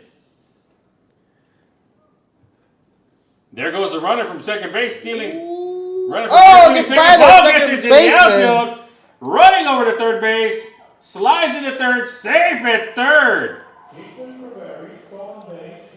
Second baseman couldn't get there in time. Ball gets right by him, and the center fielder has to cover, throwing it to third with the tag. There goes the runner from second base, stealing. Runner from gets by the second baseman. Outfield, running over to third base, slides into third, safe at third. there. The ball gets away and gets into center field. So Jason just took 2 bases on that one. All right, so we got 1-1 now on Landon. That might be the crucial mistake that brings the Youngstown Astros back in this game. Only down 1 run. Let's see what they do here. At strike number 2 on Landon. 1-2's a count. No outs here. Runner at third base after that stolen base and errant throw, bringing Jason all the way over to third base. Angel gets that call in from the catcher. Here comes the pitch. Just missed the strike zone on that one.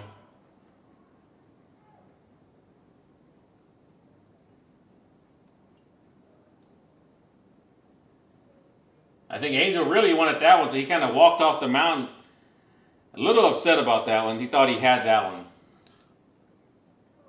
But here we go, 2-2.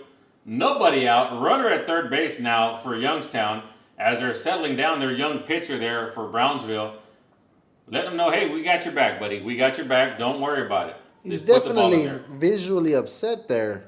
Let's see how he bounces back from that call. 2-2 with no outs, run around third.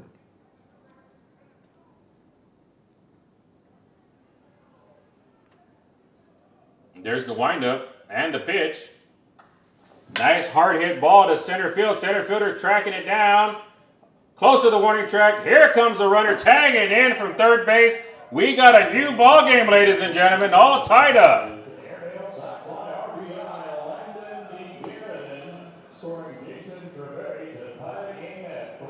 So Jason's stolen base, the errant throw to bring him over to third base, now just gave him a free run.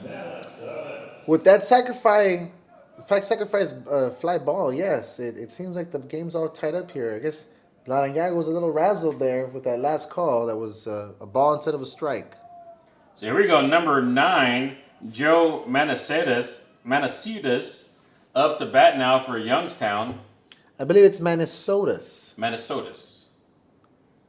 0-2's the count after that big swing and a miss.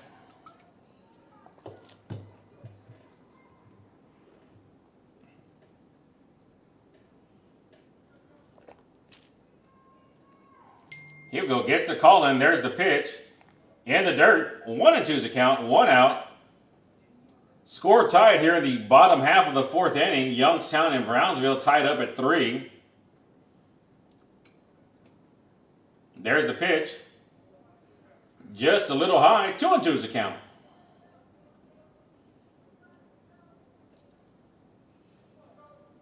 Joe's getting back in the batter's box.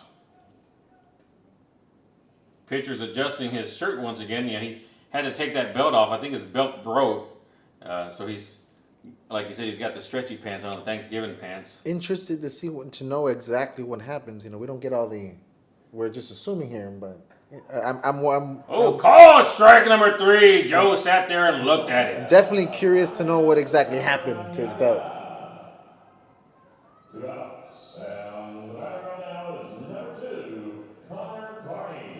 So next up now for Youngstown is Carney with 2 outs here in the bottom half of the 4th inning. And there's the windup and the pitch. High for ball number 1 on Connor.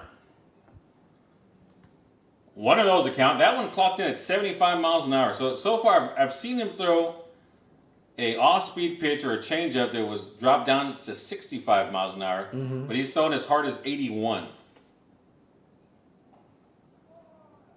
Fouls that one off for 1-1. There's that off-speed pitch right there. That came in at 63. It had some movement on it. Yeah, that batter was just a little bit in front of that one. That fouled that one off.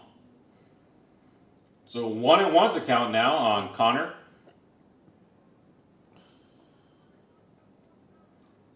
There's the windup and the pitch. Hard hit ball right back up the middle. Center fielder able to track that one down. Now we're back to the top of the lineup now.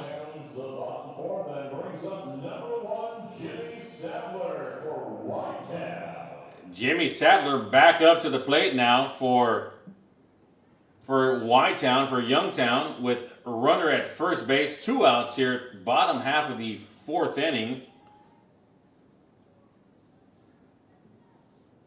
There's the pitch. Just inside for ball number 1. Now let's see if Carney takes a big lead off of first base and decides to steal. He looks like he's taking a relatively conservative lead right now. Now he gets a little extra as the pitcher winds up. That was just low. 2-0's account on Jimmy.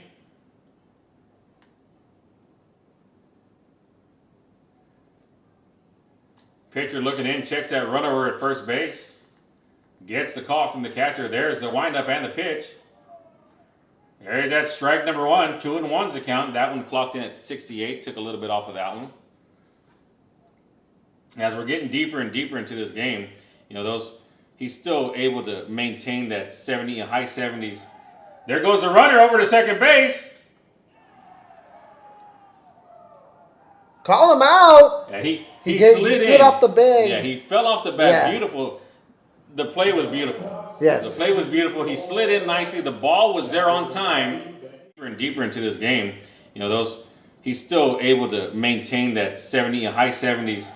There goes the runner over to second base. Call him out. Yeah, he slid off the bag. Yeah, he fell off the bag. Yeah. Beautiful. The play was beautiful. Let's see what the Brownsville Broncos have in store for the top of the 5th. We still got some game left here in this tied game. It's very close. So it's a new ball game. Definitely, it's as if it's 0-0 going into the top of the 5th. But so we got 3 innings.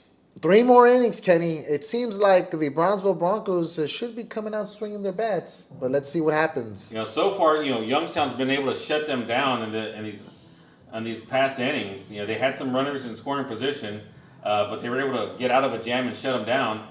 They've held Brownsville scoreless since the first inning, and Youngstown is slowly chopping away at that lead. 1-0, 1-1. First inning they had 1 run, then they didn't have anything in the second and third and fourth. They got a run in both innings, bringing that tied score now. It definitely is a new ball game now for both Brownsville and Youngstown. Let's see what happens, man. It seems to be a great game, a great play here. We got some comments coming into the old YouTube. I believe we left off. They were asking if we were selling caps, and I said we do have an apparel stand set up here with shirts and hats. Also, you can go check out the LaredoPonyLeague.org website. Tito Delgado says, I think it's time to get to Laredo and get them caps, Adrian. Angel Bernard, road trip if they win, triple question mark. And Guap, we have Guap back with us. He's been commenting a couple of comments in the past. He was here with us last night. His name is Moses, I believe. And Guap, just to let you know, we ended up taking photos with Duffy, with Caden and his brother Cody. We ended up getting those photos just like you asked. I believe Aldridge's mom has them. So if you're looking into it, get a hold of the fridge. He'll give them to you. Adrian, we got the Delgado up to bat now for Brownsville here in the top half of the 5th inning. Called ball 1 on Delgado. Hard hit ball to right field. Right fielder tracking that one down. Takes a couple of steps over to his left side. Brings that one in for out number 1. Beautiful hit by Delgado on that one.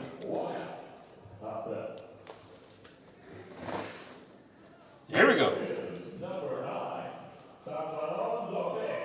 Next up to bat now for Brownsville's number 9, Salvador Lopez. He was part of that scoring run in the first inning. Here comes the pitch. Chopper over to the third baseman, rushes it, grabs that ball, throws over to first. Beautiful stretch by the first baseman. Bang, bang play, beautiful play. Third baseman scoops it up on the dirt, throws over to first. Delgado hustling down to first base. Here comes the pitch. Chopper over to the third baseman, rushes it, grabs that ball, throws over to first. Beautiful stretch by the first baseman. Long stretch for Y-Town. Here comes the pitch to Gutierrez. Fouls that one back behind the stadium.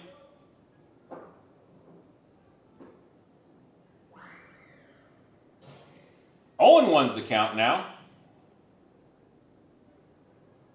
Roth gets that call in from the catcher. Here comes the pitch. Big swing and a miss. It looked like he fouled that one off. Might have caught the catcher in his thigh right there after it bounced up a little bit. 0-2's the count. 2 outs now here, and the top half of the 5th inning. It's a brand new ball game, tied up 3-3 here at Uni-Trade Stadium. We'd like to thank all our sponsors once again: City of Laredo, Webb County, the Laredo Pony League, and the Laredo Cancer Society, and Cakes by Gabby. Thank you guys for sponsoring us for the 2021 Laredo Pony League Championship, or the Pony League Championship, sorry. 0-2's the count now. Jose Gutierrez, 1-2, 2 outs here. Now that one clocked in by Roth at 82 miles an hour. There's the pitch. Hard hit ball. Center fielder tracking that one down between left center. Oh! On his knees, makes the catch. The sun was in his eyes on that one, but that's it. 1, 2, 3, bang, bang, inning. Looked like he might have missed it in the sun, but he slid to his knees and was able to catch it one-handed. Controlled it. It was a great play there. There's the pitch. Hard hit ball. Center fielder tracking that one down between left center. Oh! On his knees, makes the catch. The sun was in his eyes on that one, but that's it. 1, 2, 3, bang, bang, inning. Looked like he might. We're gonna run down there, or he's gonna run down there because I don't run. He's gonna run down there and he's gonna try to get the coach from the winning team to come up here and do an interview between games with us. After this game and before the next game. So we've been doing a string of interviews here along this World Series. We've already had a couple of them down underneath our belts, and so, like Kenny said, after this game ends, we're gonna try to get the winning team's head coach to come up here and give a few words. Interesting to see who wins. Though it's still a tied game. It could be any coach. I mean, I gotta figure it out which dugout I gotta run to. Hey, we're gonna find out right now. So next, first up now for Whitetown is looks like number 1, Jimmy Sadler.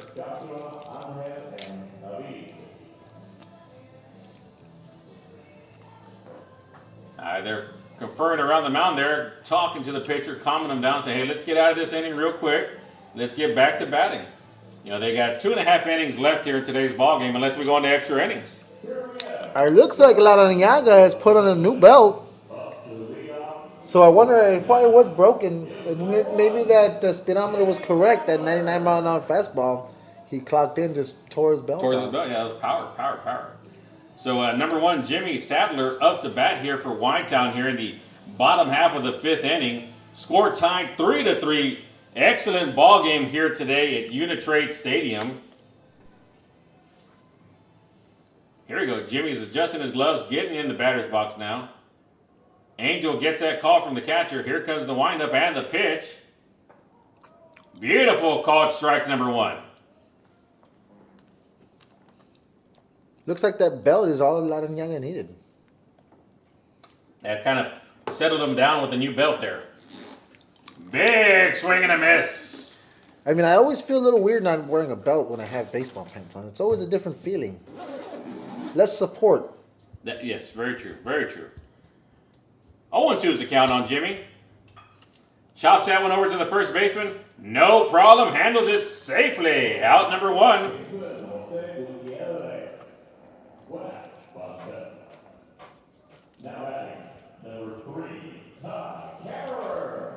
So here we go. Number 3, Ty Kammerer now up to bat for Youngstown. Nobody on, 1 out here, bottom half of the 5th inning. Score tied 3-3 here from Uni-Trade Stadium in Laredo, Texas. Just high for ball 1.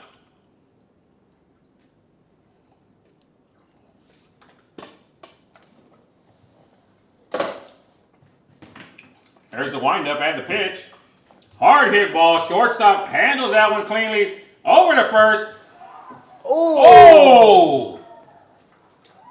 So the shortstop throws that one. He bounces it to first base, bringing the first baseman off as the runner's going down there, able to get on safely and step on the base.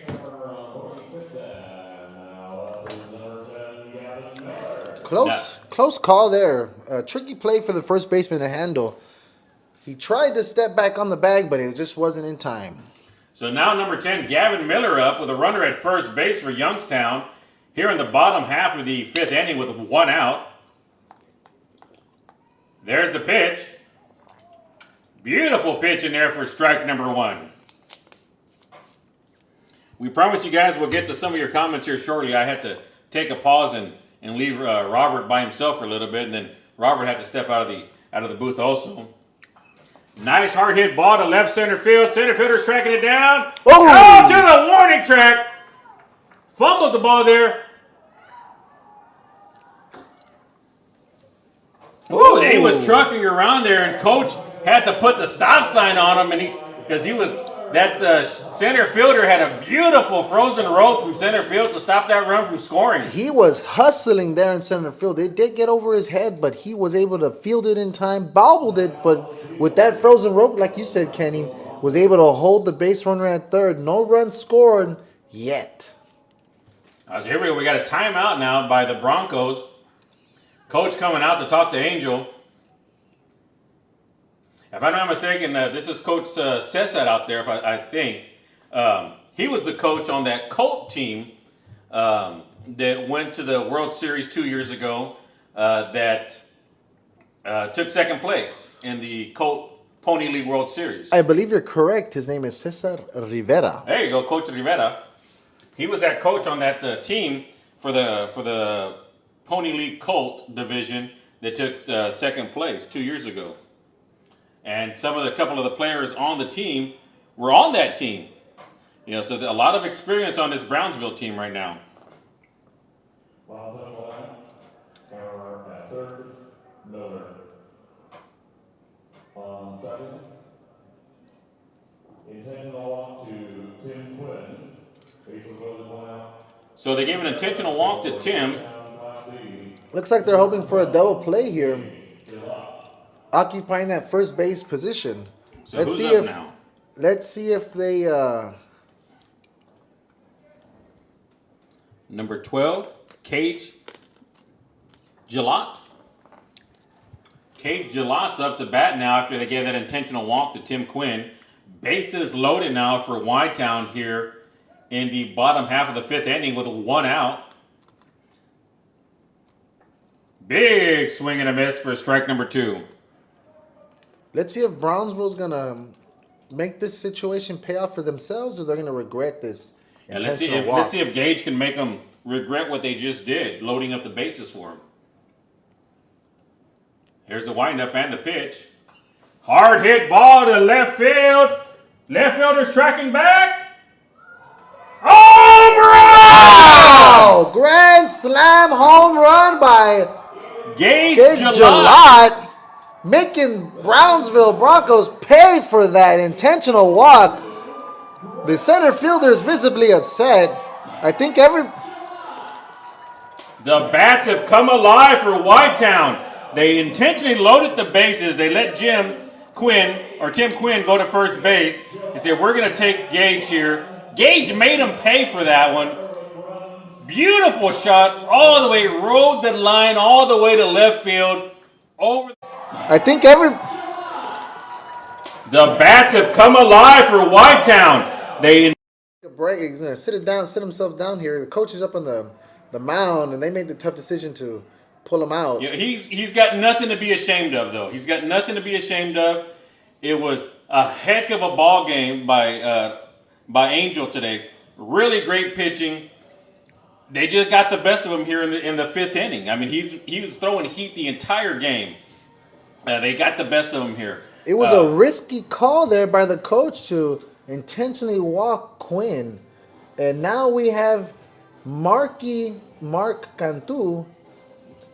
No, I think it's 14, isn't it? That's 14 that's number 14 is... Who's 14? Oh, I'm sorry, Eduardo Guerrero. Thought I said 9 looked like a 4. Sorry, Corey. And Now on the Eduardo mound. Guerrero on the mound. He was I think he was at first base, wasn't he? No, he was a designated hitter. He was a DH. He was a DH. Yeah, he was a designated hitter. Now he's going to pitch. Let's see if he's going to hit for himself as well. But yes, grand slam. Over the Holy fence, grand moly. slam home run. Beautiful, beautiful play. Just when you think it's going to be a nail biter, we get excitement. This is a World Series, a Palomino division, and just like that, They blew it open. they blew it open. Ohio Youngstown Astros with the grand slam. Yeah, and that's one thing we've been saying the whole game, you know, that Youngstown has bats. You know, these guys can hit. These kids can hit. And we've been saying that they can hit, they can hit. And everybody on the field has been saying, you know, wake up the bats, wake up the bats. You know, Brownsville is no slouch, though. I mean, Brownsville is no slouch. You know, they have great bats, great fielding, everything on their team also. Youngstown woke up. Those bats woke up here in the bottom half of the 5th inning with that grand slam. Made Brownsville pay. But now Brownsville needs to settle down, get out of this inning, and hit to the top half of the 6th inning. Looks like the comment stream is going crazy here. We have 153 live YouTube viewers on the old YouTube, and the comments are coming in favor of Youngstown. Yes, sir. With that grand slam, the momentum has shifted here in this game. The Youngstown Astros only have 1 out here and are still in offense. So let's see what Guerrero can do here on the mound. Let's see if he can put the side away with the only 1 out. But they surely need to Settle down. settle down here. Yes, definitely. You got big Jason Treveri now at the plate, number 22 for Youngstown. Brownsville needs to settle down and just get out of this inning. That one was high and inside for ball number 1.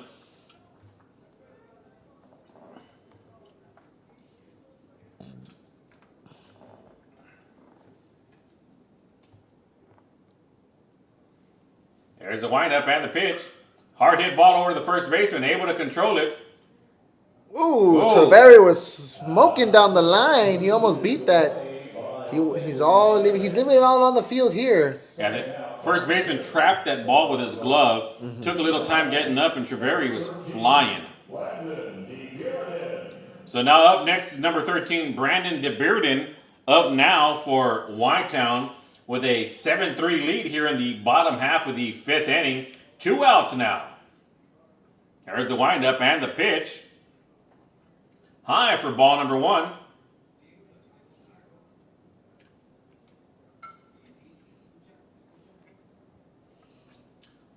Here we go. Back to action now. Here comes the pitch from Guerrero. Dribbles it back over to first base. In between the first base and nobody covers the base.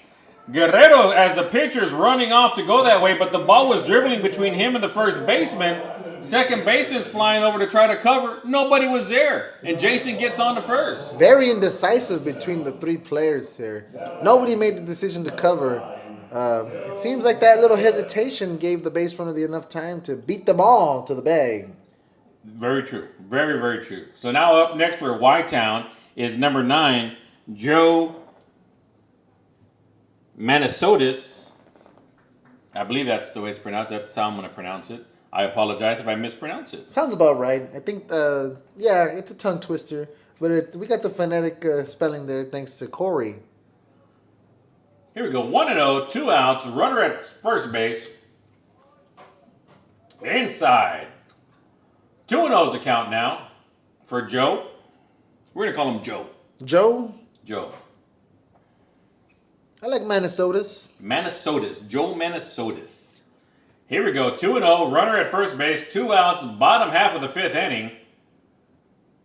Oh, unfortunately he got skinned there by the pitch. Taking his base. Say that 5 times fast. I'm not even going to try. Well, we got number 2, Carney, affectionately called in the stream, Chili Carney. Chili Carney. Yes, sir. Number 2, up to bat. So here we go. Connor up to bat. Runners at first and second base for Whitetown. 2 outs here. Bottom half of the 5th inning. Called strike number 1 on Connor. Aaron Fritz earlier on stated, "That's why they call you Chili Connor. Way to stay chill under pressure." Stays chill under pressure. There you go. Let's see if he can make his bat sing here. Just missed on that pitch. 1-1's the call. 1-1's the count. 2 outs here. Bottom half of the 5th inning. Runners on first and second for Y-Town as they've already scored 4 runs this inning. And Kenny, just so you can have some redemption here, some hard hit ball to short center field. Center fielder tracks that one down. And that's out number 3. Just so you can have some positive reinforcement, Megan Manisotas puts in the comment stream, "You got the pronunciation right. Clappy hands." So we're doing something right here in the announcer's booth. I want to give a special thing out to Corey out of California for giving us the lineup in his own perfect handwriting and doing us the big favor of phonetically spelling some of the last names so we don't get them wrong. And he doesn't get them wrong there in the PA system. Well, Megan, I appreciate you. I try my best. Yeah, sometimes I don't even know how to pronounce my own name, so I do try my best. But here we go. Getting ready to start the top half of the 6th inning for Brownsville. They're in a hole now. We had a brand new ball game at 3-3. They loaded up the bases with that walk, that free base to Tim Quinn. And then Cage comes in, makes them pay for it with a grand slam home run over the left field fence, just clearing the fence. Beautiful, beautiful shot. Y-Town has all the momentum on their side right now. In the back of my mind, when they made that call to do that walk, I thought to myself, are they going to regret this? I didn't want to say it out loud because we're very superstitious here in the booth. And, if you see a perfect game going, you don't want to talk about it. You don't do anything of that sort. So I had that in the back of my mind, and sure enough, it happened. That shot to left field, we had to, we had to stretch out to see where it was going, to make sure we had the right vantage point to call the right call. I thought it was gonna go. It didn't look like it was gonna clear the fence, but it just cleared the top of the fence there and got over it. Yeah, I was wondering what that call was here from the booth. They came over here and gave us like a. I think I need to put the mic closer to my. I'm not loud enough, apparently. I guess I got to be a little bit louder, but I'm trying to save my voice. We got 3 games today. This is the first of 3. Yeah. So I'm trying to save my voice just a little bit. But it's all right. I'm going to leave it all on the field just like these kids are. We got one more day to come out here to Monday. We got the championship game and the 3rd place game. So going back to what I was saying, didn't want to jinx it, but he hit it over the left field. And I thought it was going to go foul, but sure enough, stayed in bounds. So here we go. Back to action now. Number 3, Joshua Benitez up to bat now for Brownsville. Called strike number 1 on Joshua. There's the windup and the pitch. Fouls that one off to the back of the fence there. 0-2 is the count. That one clocked in at 77 miles an hour on that one. So here we go. Wind up and the pitch to Benitez. That one was just high. 1-2 is the count.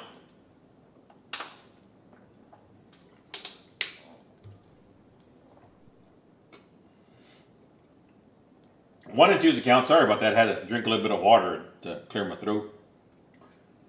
There's the windup and the pitch. Oh! Fouls that one off. Hit the end of the bat.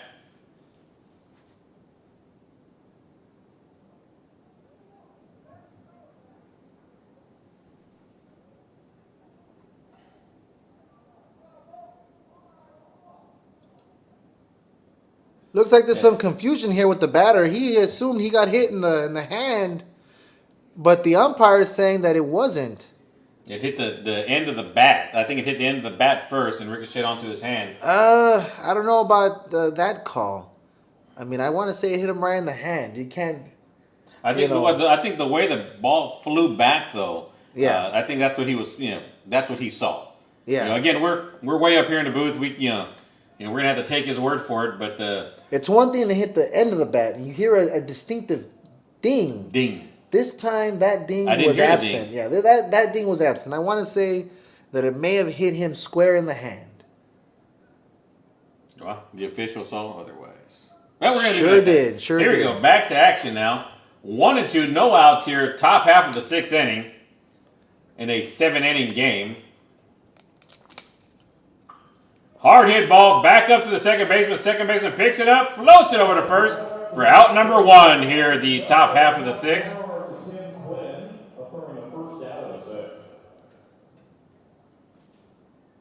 Now batting for the Broncos, number 8, Angel Solis. So next up now for Brownsville is number 8, Angel Solis. Doing his traditional cross down there at the bottom on the dirt. Stepping into the batter's box as Roth gets ready. Here comes the pitch. Chopper over to the third baseman. Handles it cleanly over to first base. That was good on a tag. Fly-free action. Gavin Miller. Good heads-up play by the first baseman. Yeah, kind of. Stepping into the batter's box as Roth gets ready. Here comes the pitch.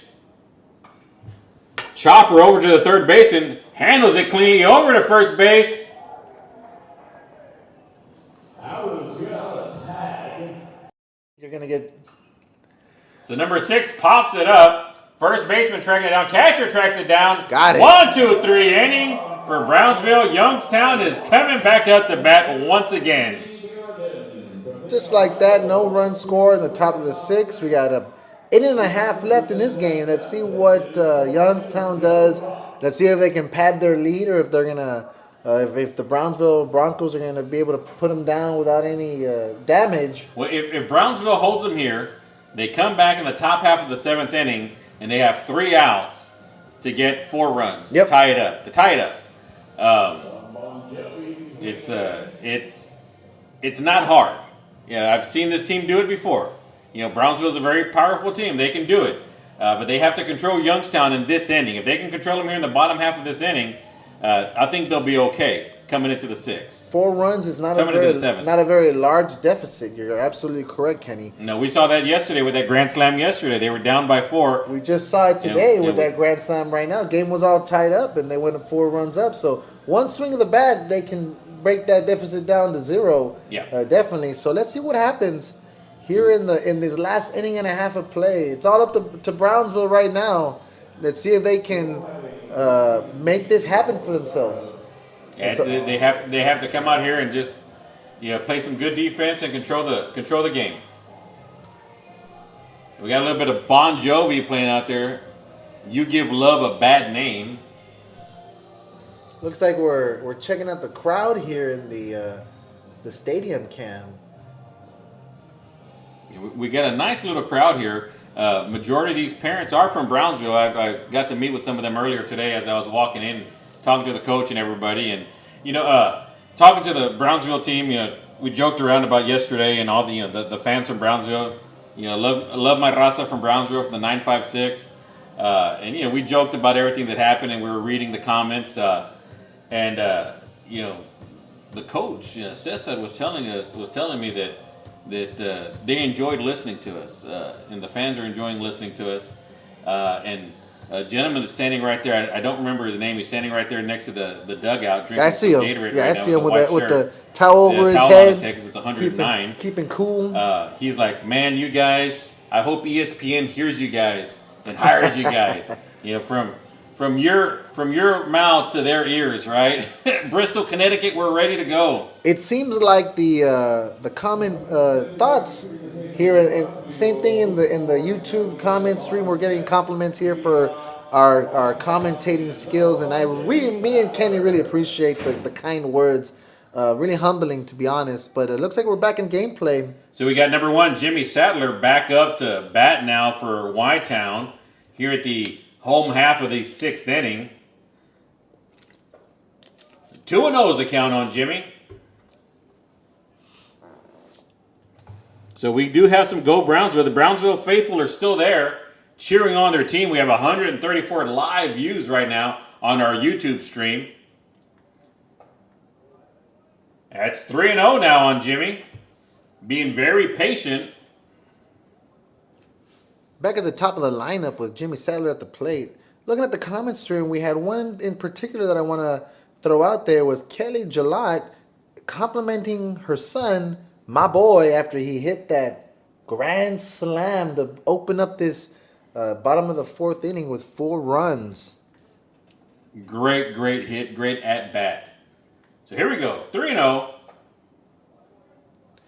Free base. Walk by Jimmy Sadler. See, and that's one thing they don't want to do. Is number 3, Todd. Allowing the opposing team the free base with the ball 4 here. Brownsville Broncos, no outs, man on first. Let's see what happens. Ties up, yeah. It's all up to them. Yeah, ties up now for Whitetown. There's that first called strike right there on tie. Yeah, that's one thing Brownsville didn't want to do is give them those base runners, because once they get on base, Whitetown is they're gonna start flying. They're gonna play their aggressive ball and do their thing. It's all about getting on base to create those scoring opportunities.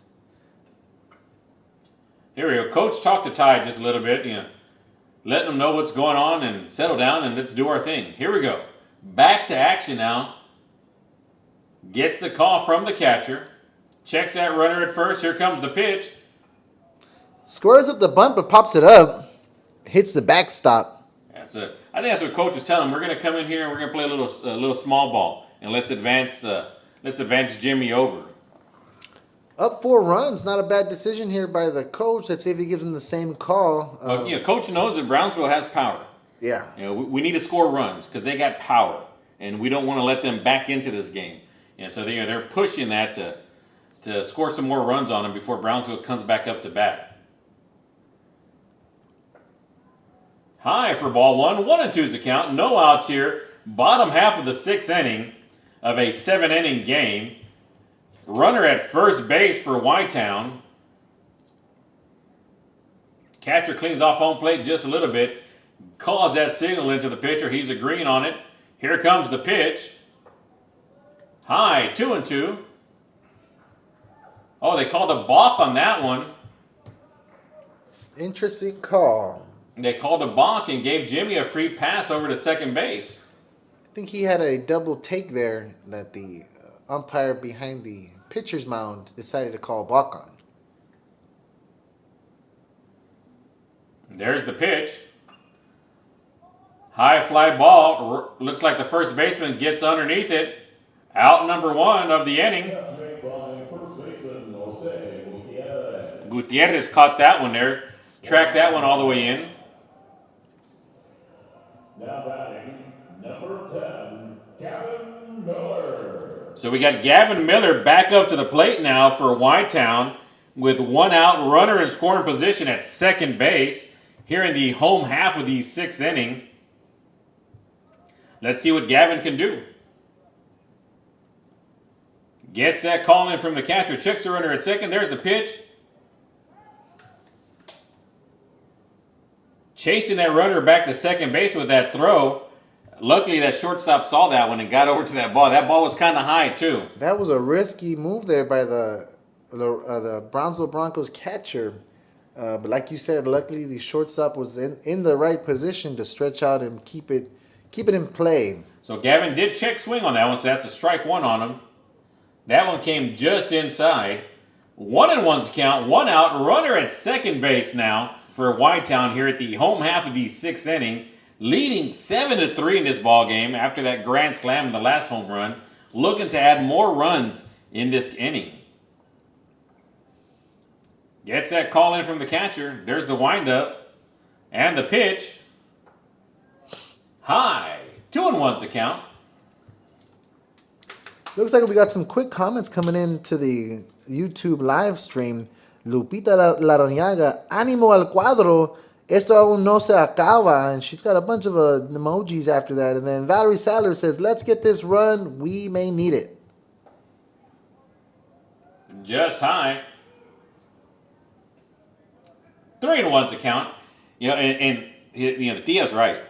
Tia's right. I mean, they got to keep that ánimo. They got to keep the ánimo. They got to believe in themselves that they can do this. Mm-hmm. And Valerie is correct too. Yeah, they've seen Brownsville. They know they can hit. Fouls that one back. 3-2's a count now with 1 out. Yeah, Val knows that this team can hit. Brownsville's a good team. They're not here, for free. They know what they're doing. You made it to this level, you better be ready to dance at the dance. And they can dance. They can dance. So they just need to Calm down, relax, and get back into the game like Tia says over here. Animo, animo. Here we go. There's the pitch. Hard hit ball over to the second baseman. Able to knock it down over to first. In time! What a play there by the second baseman. He dove to scoop that one up and gets it to the first baseman in time. 2 outs. Get back into the game like Tia says over here. Animo, animo. Here we go. There's the pitch. Hard hit ball over to the second baseman. Able to knock it down over to first. In time! What a play there by the second baseman. He dove to... Beautiful snag by the second baseman to get that second out of the game. Just high for ball number 1. Well, previously, Tim Quinn was intentionally walked, opening the opportunity for Gillot to have that grand slam. Yes, sir. Right. So here we go. Back up to the plate here. There's the windup and the pitch. Just high. So, yeah, I think it was a good strategy because Tim can hit the ball. Yeah, they weren't that afraid of was it Cage coming up next? Well, I don't think they were afraid of Quinn either. I think it was just that in theory, they could have gotten the double play if they put the ball down on the ground. But I think that's what they were anticipating. That's what they were hoping for. But Gillot had a different idea, and he made him pay for it. So here we go. 3-0 now on Tim. 2 outs here. Runner at third base for Whitetown here at the bottom half of the 6th. Ball gets by the catcher. Looks like the runner's going to advance on third. Coming in. Safe at home after that ball gets by the catcher. Close play there. The runner did not slide, and the pitcher Guerrero was able to catch the ball. I don't know if he even got the tag on, but it was close. Bang, bang. Bang, bang. I guess we're going to go with what the umpire says. So here goes number 12, Gage Gillot, so far the hero of the game for Whitetown after that grand slam in the last inning. He's got Quinn back at first base after that walk. 2 outs, bottom half of the 6th. 1-run scores here for Whitetown after that pass ball. Called strike number 1 on Mr. Gillot.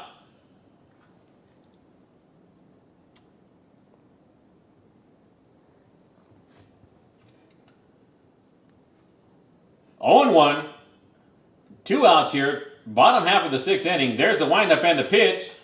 Hard hit ball, just a looper over into center field. Quinn takes a look at it, says, nope, I'm going to stay. But, man, that center fielder's got an arm.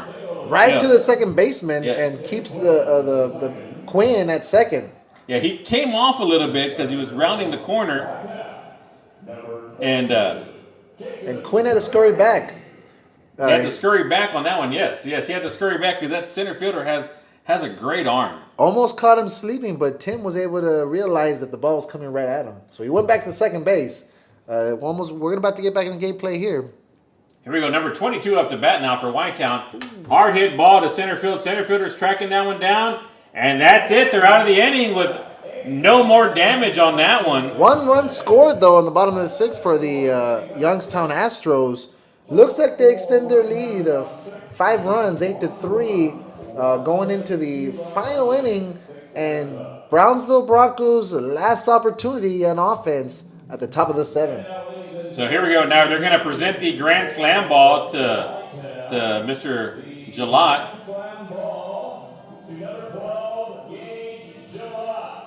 So they're calling Gage Gillot out to the field here to present him his grand slam ball.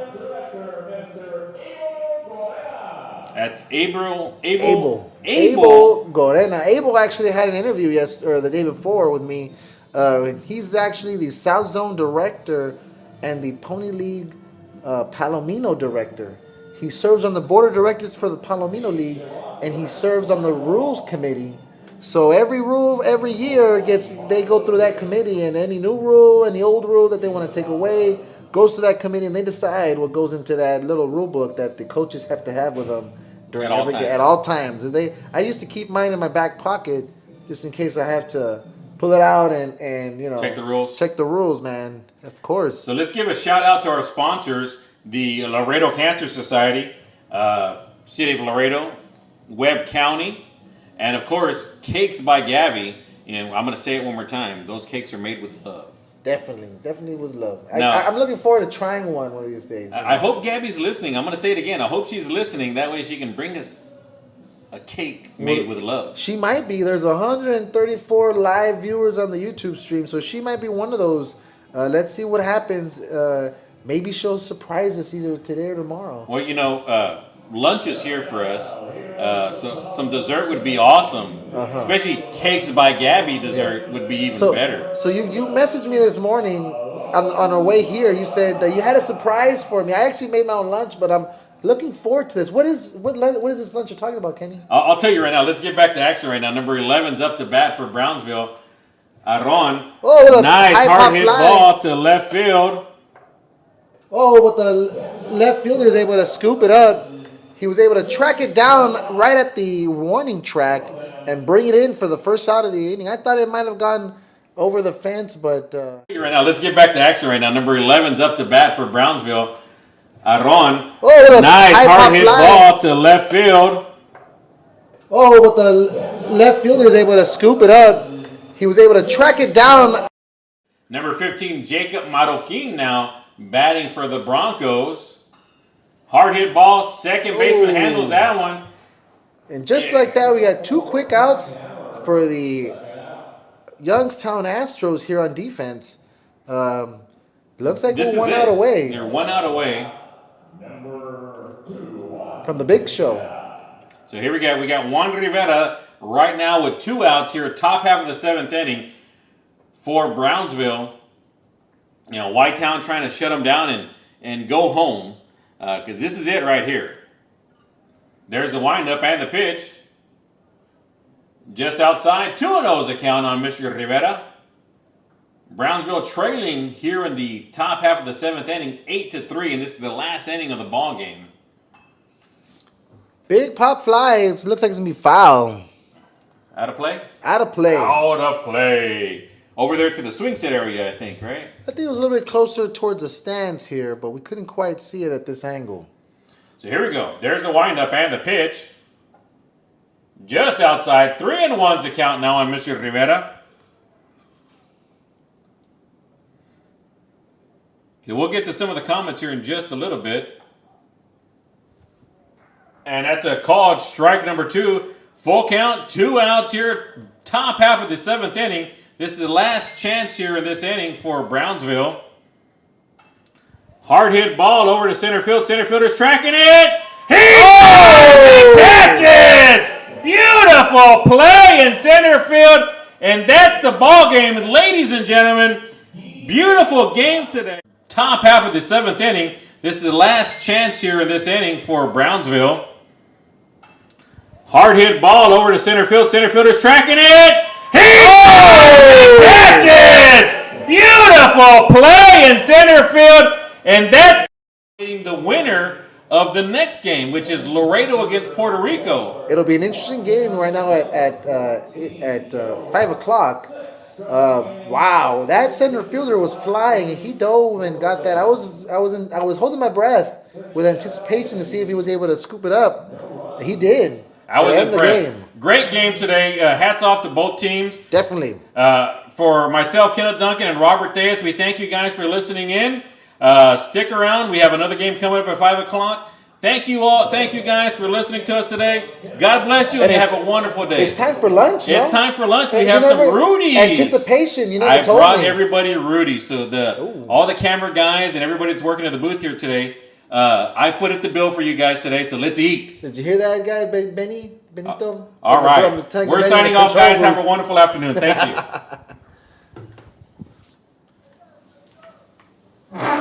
See if you can get the coach from Youngstown. Oh, yeah. Totally forgot about that.